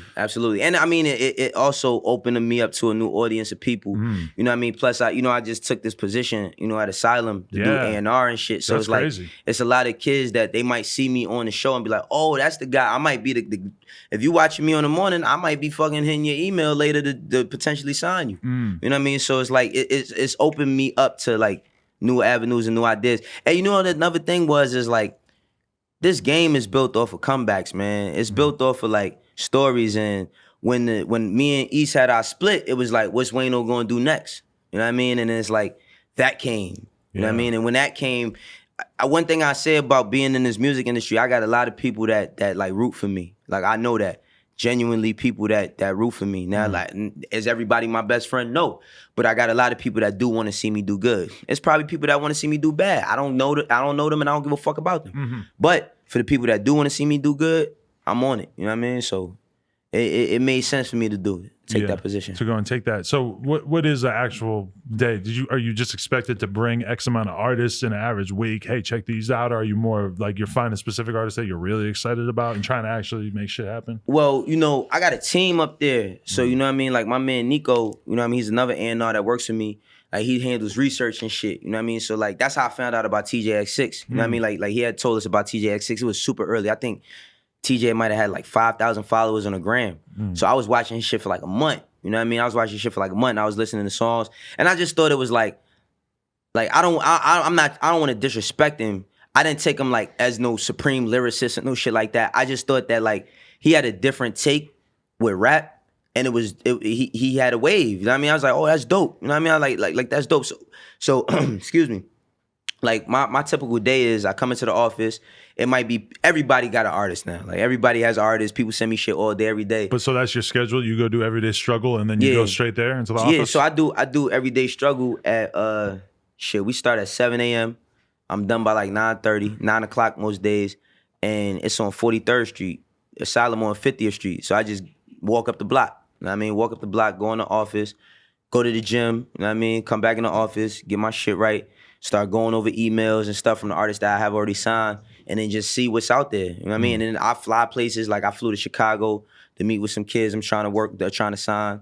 I mean, we did a few things. You know what I mean? So it's interesting because when you get that job, it's like you're gonna be judged on the success of the shit that you actually sign and that you work. But at the same time, it's like you probably are gonna be able to skate by for however long without necessarily putting in the full work. It's like, I feel like when people get positions at labels, it's so much on you. Like if you want to be the fucking president of that company in 10 years, work your ass off and sign all the important acts for that company. And you might really be able to get there. But if you just kind of do the bare minimum, then you're going to kind of slowly probably work your way out of it. Let me tell you this. So like, even with that, like, I don't feel no pressure, man. You know what I told somebody asked me, do I feel pressure? I said, you know what pressure is? Pressure is selling drugs to pay your bills. Pressure is fucking trying to figure out how to get out the projects. You know what I mean? Pressure is having beef with a motherfucker that's like that, and you can't go to sleep until you figure out what's gonna happen the next day. That's pressure. This shit ain't no pressure for me. You know what I mean? Like this shit is actually fun. So for me, like this is all a dream, but like I'm trying to make the best of it. And what I mean by that is like when I'm signing artists, I'm trying to develop artists. Like I'm not into the whole fucking numbers game. Oh, his numbers is this. He's streaming that. Give him whatever he wants. I'm not into that shit. Cause I might not fucking like you. Like, you know what I mean? And you might be a fucking dingbat. Like, you know what I mean? Like real shit. I'm a sign somebody and give them a life changing opportunity because they got a bunch of numbers, but they're a fucking bad person. They're a dickhead. They come in the room, don't look people in the eye, don't shake everybody's hand. Fuck all that. It's gonna be more artists out there, so I do my shit with integrity. Like, I mean, don't get me wrong, it's a lot of dope artists, you know what I mean, out there and shit. But like, I'm not just trying to grab anything. I'm trying, like, my time at Asylum, I want to be defined by sound. And each artist that I sign has their own sound. I haven't signed 2 artists that sound alike. So it's like, I want my time to be there like, yo, you know, he had this kid and that kid made this, or he had that kid and that kid made that. You know what I mean? And we run the numbers up and we do great, perfect. But I just wanted my shit there because it's not forever. I want my time to be defined by me giving opportunities to the people that deserve them and putting them in position to be in this shit for 10 years. You know what I mean? Yeah, I mean, Dave East is an interesting one because you had to have been looking at him like, this is a dude who's talented on the mic, he makes good music, and he's got the look. He looks good on camera. Yeah. So that's kind of an easy sell. A lot of times when I'm looking at artists, it kind of feels like they got one, like, you know, there's a whole bunch of different characteristics, but they'll have a few of them, but not the other ones. You always hear artists who got a really amazing voice and shit, but then they look terrible on camera. Yeah, I mean, that's the thing. Like with East, it was like, he could rap his ass off, but like, and he's likable, good personality, you know? And all the bitches like him, you know what I mean? And it was like, but like the first challenges we had was me getting him to take his hat off. Really? And take his hoodie off. He used to come everywhere with his hat like this. He was too street. And a hoodie like this. Like, I used to be like, yo, take your fucking hat off, dog. Like, I used to be like, yo, take your hat off. Like, I'm like, yo, like, women want to look at your face, like, like people, and he tall as shit. You walk in the room, he's the center of attention because he's tall. Yeah. So like that, we used to argue about that because he ain't used to want to take his hat off. I used to be like, yo, take your hat off. That's hilarious. But I looked at it like that. The thing with him was like, because I look at artists as like businesses. So like, remember when Kanye said that shit about how Travis Scott should have like 3 business owners managing him instead of just a manager or some shit like that, right? Which I'm not taking none from his manager because his manager's a dope dude. But like, I look at artists as a building, and you have different floors to them. Like, you got the artist, the rapper floor, right? You have the fucking the philanthropy floor if they want to get into that shit. You got the look, you know what I mean, the branding side. Like, I look at all of that shit when I try to sign artists. So it's like, I'm super picky with shit, you know what I mean? But I understand that me signing an artist is not always about me. You know what I mean? Like, I pay attention to the kids. Like, every time I get an artist, I play that shit for my kids. I be like, what y'all think? They be like, I don't really fuck with it. Like, they will say fuck with it, but they like, I don't really. But is that enough for you to be turned off to it when the kids don't fuck with it? Because a lot of times you might be looking at something as something that they're gonna have to warm up to it. Yeah, if my mind is made up, then my mind is made up. But I look at what they say. You know what I mean? I look at like certain things that they into, certain things they say, because I was the same kid when I was 15. You could not tell me nothing about the Lox. They fucking saved my life. Like, their music was my soundtrack to my everyday. So when a dude is telling me about, and don't get me wrong, I was young enough to see Big Daddy Kane, but when you telling me that Jadakiss is not better than him, or even Rakim, like me personally, Jadakiss and Styles P and Sheek, their music meant more to me than Rakim's music. So the same way how a kid would say, you ask a kid that's a fucking Tekka fan, or you ask Tekka like, yo, how do you feel about Jay-Z's music? He'd be like, Jay-Z, the fuck you talking about? He's 17. Like, you expect him to know what Jay-Z's first album sound, and not saying that he shouldn't do his homework. That's one thing I'm not gonna say. Like, it's cool for artists to do homework, but what means something to him is Chief Keef, Lil Wayne, them niggas. Like, and if Lil Tecca told me that he had gone back and listened to Reasonable Doubt and Illmatic and shit, and that he respected it and appreciated it, I would think that was so fucking dope. Yeah, but I'm not expecting that. There's 50 fucking years of rap history to go through here. You know, I'm not expecting that. Like, all right, so I started listening to Public Enemy when I was like 21 for real, because all I knew was the singles. I knew like Fight the Power and 911 is a joke, like certain shit that just was the video. I wasn't listening, and I was a little kid when that shit came out, but I wasn't listening to Public Enemy albums. I couldn't understand the words that they was articulating or the subject matter they was talking about. Even NWA, I didn't listen to that shit. When I got like 20 years old, I went being around Beanie Siegel. He told me like, yo, go get America's Most Wanted by Ice Cube. Go listen to Death Certificate. Really? Listen to fucking Fear of a Black Planet. Listen to Strata Compton. Like, he telling me, go listen to that shit. So I'm tuning in at 19, 20 years old and like, oh shit, they saying stuff, but I wasn't like, nobody could have told me, if you'd have asked me a question like, yo, is Chuck D one of the best? I'd been like, he not better than Method Man. I'd have like, you know what I mean? I'd have said it because Wu-Tang Clan meant everything to me. So I wouldn't have been like, I would have said some shit that if I'm a rapper, it's gonna make headlines. He doesn't think this. He's not born in that era. Everybody not gonna feel the same way. You know what I mean? Yeah, definitely. I wanted to ask this. The two very different sides of the business. When you're a manager, you sign an artist or you start working with an artist and then you're with them so much, you're constantly around them. And then when you're with a label, the whole goal is to sign a bunch of artists and you don't really spend that much time with anyone in particular. Yeah. Is this a strange thing for you to get used to, the idea of like investing in somebody's career and then being sort of hands off? No, so I mean, the way I run my shit now is like when I was with Dave, I was with him every day. Like, well, not every day, but like when we on the road, we together every day. When we got to do shit, we together every day. We didn't hang in between time too much, but like we was together all the time. Now, I didn't know that there was a difference between a day-to-day and a tour manager and a business manager and a this manager. Like I didn't know all the differences. So what I do now is like I have people that work for my company. Cause Academics gave me this gem. I ain't gonna lie. He was like, yo, my company name is Triangle Offense. He said, yo, you got to get people to want Triangle Offense's management, not Wayno's management. Because when people say they want you to manage them, they not thinking about the company and what the company could do. They just thinking about you and you being with them. And I was like, damn, and this when I first got on the show, I was like, I didn't understand that. So what I do now is like, my artists have day-to-days, I handle their business. So I handle their business, I talk to them, you know what I mean? We stay in contact, but I'm not with them on a day-to-day. So it's like, it's not, I've gotten used to that now. Like I can't, artists are fucking crazy. You can't be around them all day. I mean, just the responsibility to run around with an artist all the time. Do you feel like you're officially too old to like be? Fuck no. No? 36 years old, but man. to be running around. I'm too old I for feel bullshit. too old to be, to find a rapper and to want to be in the studio with him all night no. and to want to be running around to different shows and clubs. No, I'm way too old for that. I don't think, so it's two ways. Like, I don't think I'm too old for it. I just feel like I paid my dues in that realm. Right. Like I've slept in the studio for 2 days, washed my ass. I've washed my ass 2 days out the whole week before in the sink, all types of shit.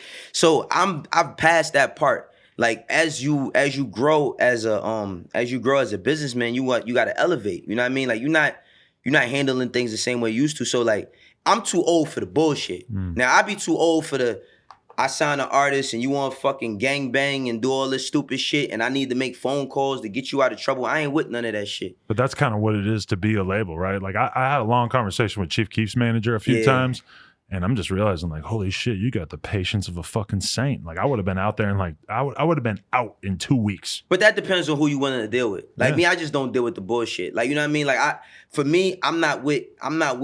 I don't give a fuck about that street shit. You know what I mean? Like I don't care about that shit because that shit don't get you nothing good come out the streets. So I don't give a fuck about chilling on, oh, this is such and such block. Let's go chill over there. Like I don't give a fuck about that. If I'm in the hood somewhere, it's because I'm going to see somebody I got love for.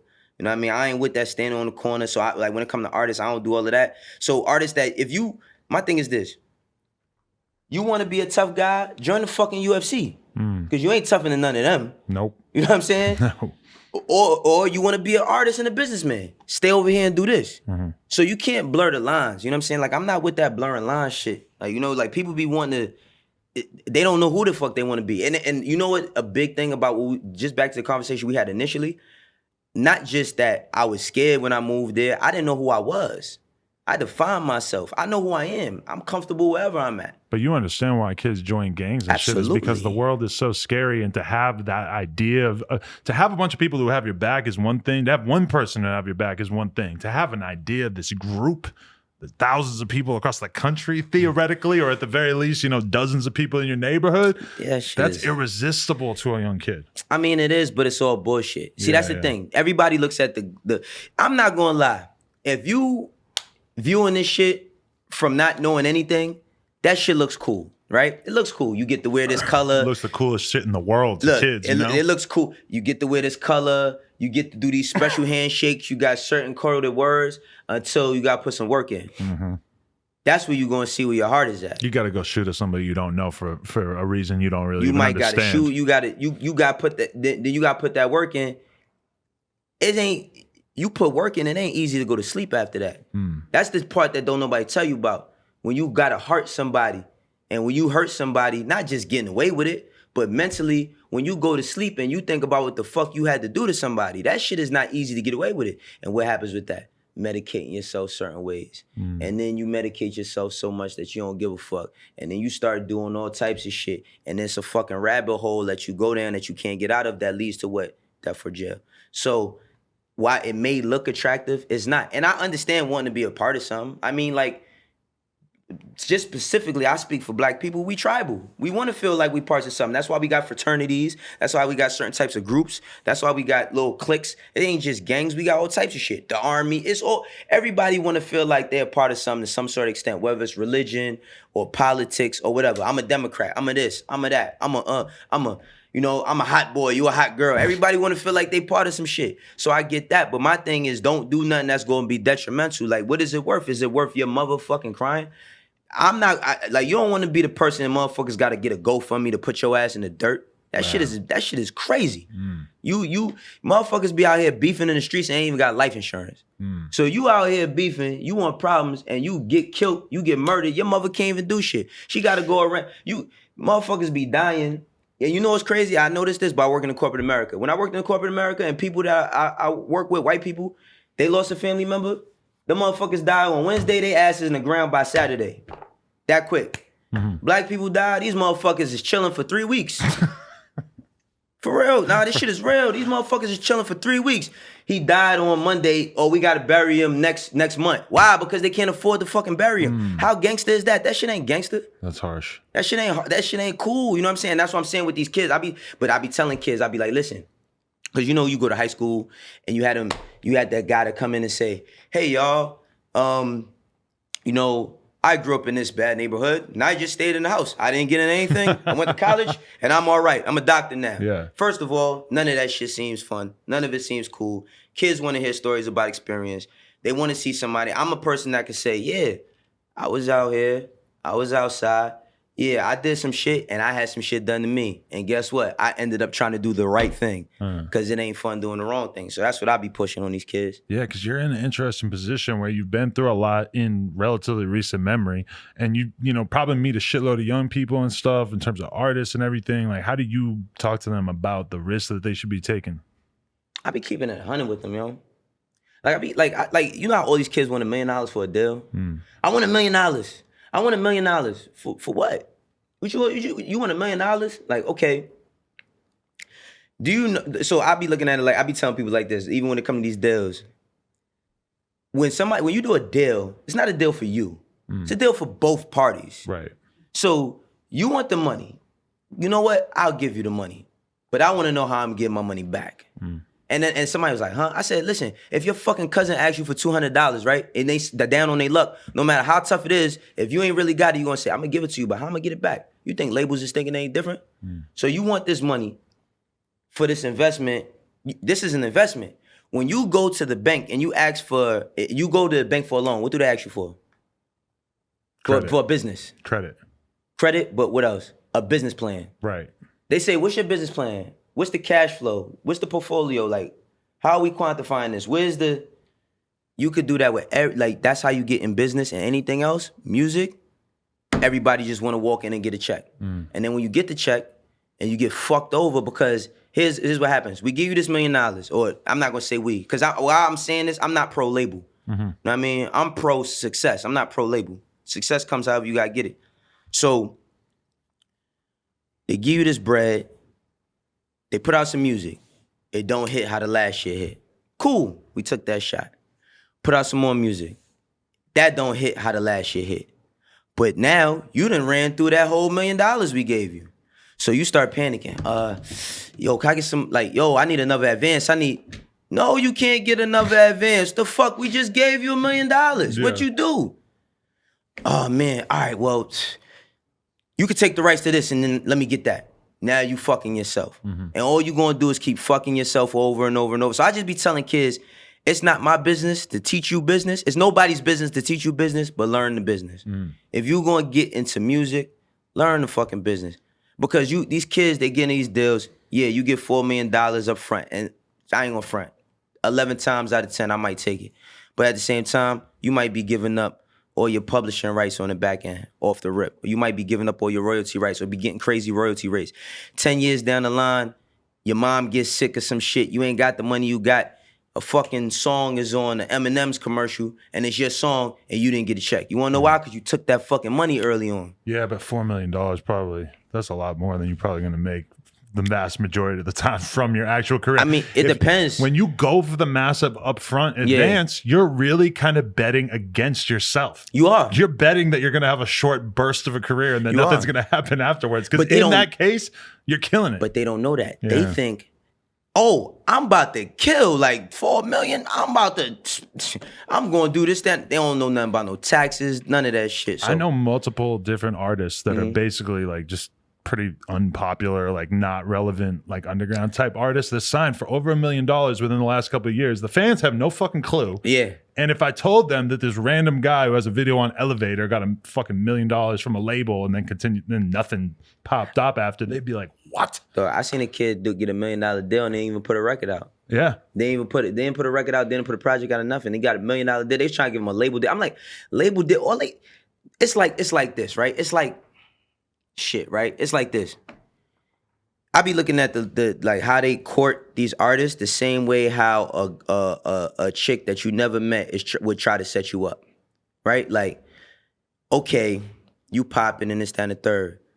You just met her on Monday. On Wednesday, she in love with you. She love you. You the best person. You the smartest. You the funniest you ever met. You don't find nothing wrong with that.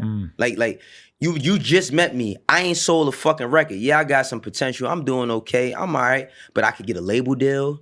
I could get a big check. I could get all this money invested in me. Why is that? So you think that they giving you this money without knowing what they gonna make? They already did the projections. The game, the fight is fixed. After they get what you get out of you, what you got next? Because if you ain't got nothing next, okay, peace.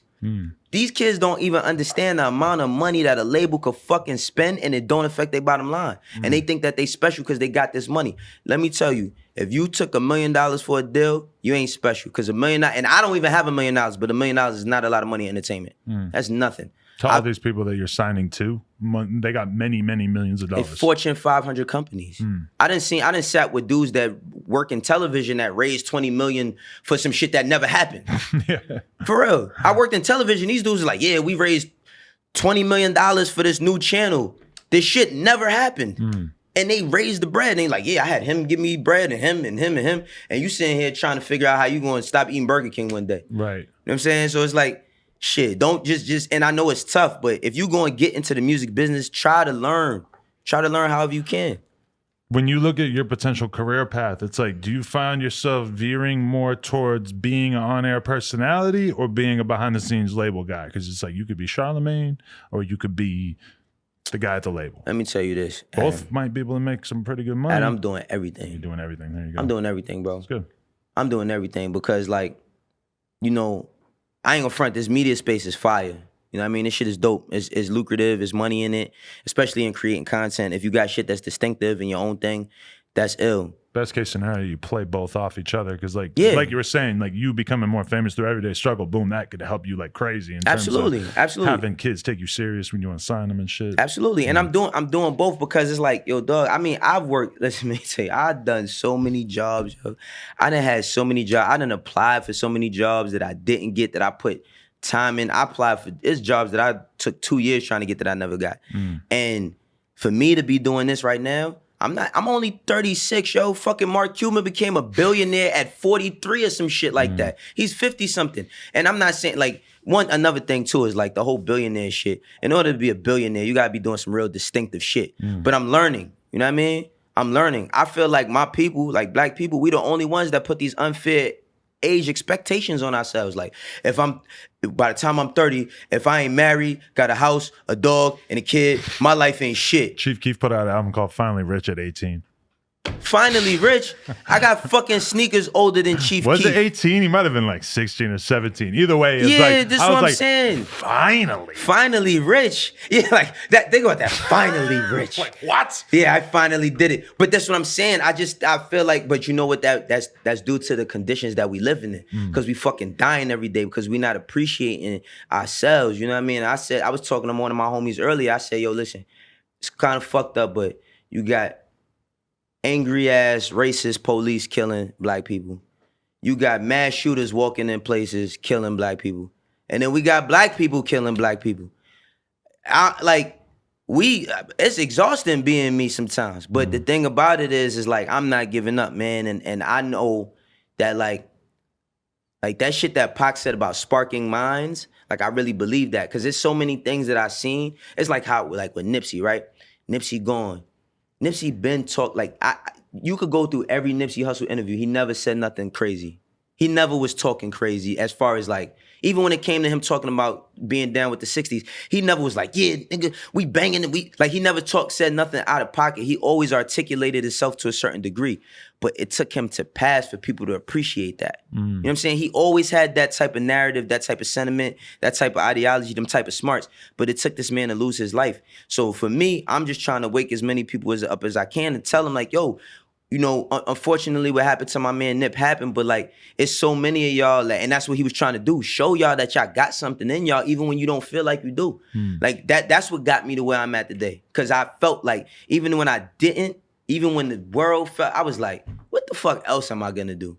Like, what else I'm gonna do? I gotta do this shit. So I'm doing everything at him, like for real. The worst day of your life, like the worst times, the worst level of depression I ever had in my life. All I had to do was think to myself, was like, all right, so you're going to kill yourself? Because you're definitely not going to kill yourself, and the only other option is to keep fucking going, you know? Yeah. Like, if you're not going to give up, then you got to keep going, and that just, like, was enough to just put it in perspective. I just tweeted this the other day, like, my brokest times is where I came up with my best ideas. Now, my brokest times. It's like, I one time I was around some people, and I was, like, coming up with ideas, trying to help them out with shit, because it's like, I just feel like I'm a walking idea. Like, my brain don't turn off till I go to sleep. And my man was like, how the fuck you coming up? Like, how you keep coming up with all this shit? I said, if you seen the building I live in, bro, if you got to walk in the building, think about this, Adam. With the building I was living in, I walk in the building. At the time, my daughter's like 2 years old. I got to pick her up so she don't step on piss in the elevator. She got to smell that. I go in my house, I got to see roaches. You know what I mean? I done had bed bugs. You know what I'm saying? I done come outside. I done walk down the staircase and seen people taking a shit in the staircase. Humans taking a shit in the staircase. This is how I'm living on a day-to-day basis. That shit put something in me that said, if you don't, like, you better get your family deserve better than this. So it's like, that's where I'm at with it. And that's when a person come to me and they be like, yo, I got an artist, so I got this, I got that. If you ain't trying to be great, I don't want to hear that shit. If you just trying to get money, you could fucking trip and fall and break your ankle and get money. That's why I tell somebody the other day, like, bro, why you think they got the lotto? They got the lotto. They got all this fucking money. You can make money. 95% of people that hit the lotto lose the lotto. I mean, lose the money. You wanna know why? Because they was never trained for it. They was never built for it. It just happened. It's tougher to maintain the bread. So like, I built myself. I conditioned myself. Like, oh, I'm built for this shit. Like once more shit start happening for me as media wise, I'm like, I'm built for this shit. I know what I'm doing. I know who I am. I know what I'm about to do. And I just be trying to encourage the youth for that, because I've been the youth. I know what it's like to be 18 and everybody saying everything you saying is stupid, or people saying, you 17, what the fuck do you know? You ain't gonna know nothing till you 21. You ain't did shit by the time you 25. I know what it is, and I know what it is to be 25 and look back at your 18-year-old self. I know what it is to be 30 and look back at my 16-year-old self. So now I'm just telling them like, yo, if you feeling it in here, like, yo, it ain't working, yo, get back up on that horse, man.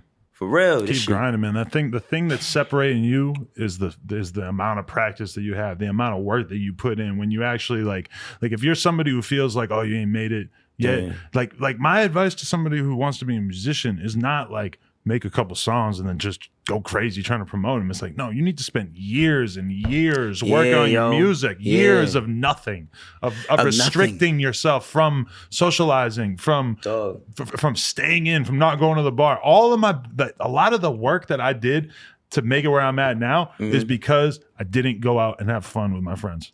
Yo, listen, man. Yo. And people don't like to talk about that, and it's kind of a harsh reality, but the reality is if you want to make something out of yourself, you're going to have to give up a lot. My pops told me that shit one time. My pops was like, he said like he was fucked up for a year. He said for 1 year I kept like 2 pair of jeans. And my pop's a street dude, like still my pop's 69 years old. He a street dude to the core. And he was like, I just hustled for a whole year straight to get myself right. You know what I mean? Like hustled, like took a whole year just not doing nothing, just getting money. And then once I did that, I was able to do everything I ever wanted, but that discipline. That's the thing we don't talk about in hip hop culture is discipline. Motherfuckers ain't got discipline. A motherfucker make a record, a hit record, and don't even want to come talk to you or nobody at radio to promote it. Like, you got a mixtape out. Well, No Jumper, what they want to talk about? I know that they do that. I've been around artists that do it. Man, I gotta do that. I'm trying to go smoke and I'm trying to go fuck with this bitch. Like that's how the mentality is. It's like you don't really want it. You don't really want it. Listen, Kobe and Mike is my favorite players ever.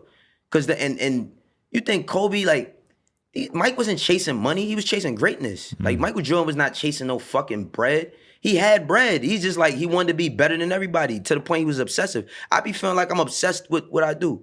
Cause I be missing shit with my kids and all that. And I feel bad sometimes. Like I was talking to my kids before I got here, and like by the time I call them, they back home, like it's gonna be late. They might be asleep, but I be like, guess what? When the wintertime come, ain't none of y'all motherfuckers cold. You know what I mean? Ain't none of y'all hungry. So it's like, if I gotta take this sacrifice now to being around them at certain times, then I gotta do that so that I could build something sustainable for them. How old's your oldest kid? 17. So what's his perspective on her? What's her perspective on you making something out of yourself, especially over the last few years in particular? Ivy League college. Really? In an Ivy League college with a full academic scholarship. Damn. The fucking brainiac. We work in my crib. Wow. You know what I mean? Like she loves it. She think it's cool. It'd be funny. Like every time like we be out somewhere and people want to take pictures with me, they laugh. I got 3. They all laugh. You know what I mean? They just be cracking up. Like, yo, that's crazy. Like, you know what I mean? But I also be having to put them, like, make them be aware because everybody's not our friend. Like one day I was dropping them off to summer camp, and we in a car and some dude, he walking by, he must have noticed me. So my kids is getting out the door and he's walking up to the car. I looked at him, I said, not right now. It's 8 o'clock in the morning. I'm like, yo, not right now. Not right now. But I'm telling my kids, I don't know who the fuck this could be. Yeah. Y'all better pay the fuck attention. Cause everybody's not our friend. You know what I mean? And I don't live a life where I'm looking over my shoulder, and I don't live a life where like I'm beefing with other artists or other media personalities or people where I gotta watch my back and worry about my kids. But you never, people are fucking insane out here. Yeah. You know what I mean? So they all good though. They love this shit because they all get the stuff that they want. You know what I mean? So they all happy. They don't want much, they just want me end of the day. That's what's up. Hey, do you ever is it a challenge to think of something interesting to say on TV every day? Nah. Because I don't even think. You guys got to put in a lot of work to come up with concepts and shit. Because a lot of times people don't realize this is that there's not something to really talk about in rap every day. Yeah. So, yo, you know some I met Childish Gambino, and I fucking walked up to him and I said what up to him and shit. And I just wanted to tell, because my youngest daughter, she's 7. She loves Childish Gambino. And I just wanted to tell him, I was like, yo, my daughter loves you and all that. He was like, wait a minute, you're that guy off that show, right? And I'm like, oh shit, this nigga know who I am? I'm like, yeah. So he was like, yo, he said, I think it's so ill. He said, I think what y'all do is so ill because he said, like, everything like that he does, and he was telling me, like, everything I do in my world is like scripted. We write it out and all of that, and we act it out. He's like, I can't imagine like having to get up and talk every day about shit. You know what I mean? And that put a different perspective on me. Like, I never thought of it like that. Like, I could talk. I don't have a problem with that. But it's like, we get our topics for the night. I go over them, and I know academics gonna be on this, so I just be thinking like, all right, I'm gonna just take this perspective on it because I know where he at with it. You know what I mean? Like we don't even like when we sit in the morning, I don't be like, yo, Ack, what you gonna say? I'm gonna say this. You gonna say that? We don't do none of that. Most of the time I get there, this nigga be sleep. You know what I mean? Like he's just passed out on the couch there or something? He be knocked out like this. Like knock the fuck out, you know what I'm saying? But he wake up. That's one thing I know about Act. Them cameras come on, that shit. He's good with that shit. Really? Yeah. So and we built over the past year, like we built that shit the way like we both understand like how we are. He knows like same thing with me. Like he knows like how I think about things, and I know how he thinks about certain things. So it's like even with us, like we debate, but our debates is not me overbearingly yelling and just telling him he's an idiot. You never went full star on him? That first argument where he said, you were bathing in the tears of the Chicago youth that you were No, making I love bro, that. I ain't gonna lie. So fucking because to star, that's what this was like you're going for blood. No, but I love that. I love when he was like, he said, Fredo, he said, when he told him don't salute Fredo because he called him the demon or some shit or something like that. And rest in peace to Fredo. You know what's crazy? I was the homie and I never got a chance to meet him. We always used to talk and shit. Yeah. I talked to him a couple times at like shows and stuff, but to be honest, I don't know if he was all there ever. At one of the times, like he was always like the last couple of years, man, he was fucked up. Like, yo, you know what's crazy? So because we met, I was talking about him on Twitter, and then he followed me, and then we used to talk, and then we exchanged numbers, and we used to FaceTime from time to time. And then like, you know, one of the last conversations he had when I think he had a seizure, I had texted him. I said, yo, bro, I hope you okay. You know what I mean? I texted him and then we FaceTime and I was like, bro, you got your son, you know what I mean? Like, we got to be here for him. Can't be playing with that health. He like, yeah, man. And then one day I hit him again and I was like, how you feeling? He's like, sober as a motherfucker. You know what I mean? Wow, really? But yeah, man, I think that, you know, and like I said, man, like in Chicago, they go through a lot of trauma. They go through a lot of shit. And, you know, that shit starts, you know, you start medicating yourself and you go into a hole, man, and it's tough to get out of. But, you know, my condolences to his, you know, his lady and his child and his family. I never got a chance to meet him face to face, but we had a good rapport with each other. R.I.P. Fredo. Yeah. Okay, last question. Academics has like his own platform. You guys do the show together. Is there a part of you that wants to start your own thing, like your own podcast or your own video series, YouTube thing? Yeah, man. I actually I've been working on a few things, man. I've been trying to it's crazy because I was kind of thrust into it and I was part of a show. It's like I'm on a team. It's like I don't know what it really is to be the star player of my own thing. Right. You know what I mean? So it's like I've been learning, like I learned from academics, I learned from watching your platform. You know, I pay attention to like with Say Cheese, that's another one of the drinks I like a lot. A lot of different people do, and I just, you know, I pay attention. I've been writing down a lot of ideas, but like 2020 is going to be good for me, man. I'm working on some shit. Yeah. You know what I mean? I'm working on my own stuff. A lot of people want me to write a book. A lot of people want me to write, they want me to write a book. They want me to do different things. Top of the year, me and one of my partners, Jonelle, we working on doing like a master class where we're going to go around and do like a tour. I have these same type of conversations and teach like the youth and just people who want to learn about business, you know, the business, and give them some, you know, well wishes. So there's going to be a lot of stuff coming in 2020 for me. Dude, I feel like the fans are going to really appreciate this. 2 hours at M22 and Wayno getting deep. Oh, man, I really appreciate this. This is a gem right here, bro. This is classic shit, that, brother. Man. Thank you, man. I appreciate you for real, Thank you, for real. I appreciate your team, too, man, for real. I appreciate anybody doing dope shit for the culture, advancing shit, you know, having those conversations and stuff. And a lot of times it goes... Like the work that you guys do, sometimes I think it goes underappreciated. Like when I think about it, I think about how much I like watching Joe Budden shit. I'm like, man, him and Ak were on camera every day for like a year. And I wasn't watching it every day. Right. I took it for granted. Yeah, man. You know, I feel that way when I think about a lot of the good content out there. It's like, damn, I'm not. Yeah. And Adam, lastly, I'll just say this, man. Like, I'm not competing with nobody. Like, I feel like so many people is just trying to compete. It's like everybody wants to start their thing and they want to, and I mean, we are competing in a sense, but I mean, like, I don't look at Joe as like, man, I can't watch State of the Culture, man, because he was on Everyday Struggle and I'm da-da-da-da, and I don't look at it like, you know, you Adam 22 and I look like, yo, listen, man, I'm a person, I love hip-hop, I love hip-hop culture, I like the sub things set around it, and I'm into what I'm into, and I'm gonna support anybody who builds any type of content that I'm into, and I'm gonna fuck with it. So it's like, for me, I'm on a wave and a vibe where I'm just on some shit like, man, I'm on some worldly shit, man. I'm happy. I'm the happiest I've ever been in my life. And I ain't even getting rich yet. That's fire. You got richer though, right? Richer, but not rich yet. Well, but I might really have the finally rich album like when I get there. There you go. You get the back piece, finally rich, just album cover. Absolutely. There you go, man. Hey, I appreciate you coming through for real, man. Thank you, dope brother. to actually get to know you. Absolutely. And to get to connect on this level. And I think the fans are really going to appreciate it. We're going to keep it going too, man. Yeah, man. Thank you. Wayno. No Jumper, coolest podcast in the world. Check us out on YouTube, SoundCloud, iTunes. Like, comment, subscribe. NoJumper.com if you want to support. No Jumper Cushion Stores. Appreciate y'all. Peace.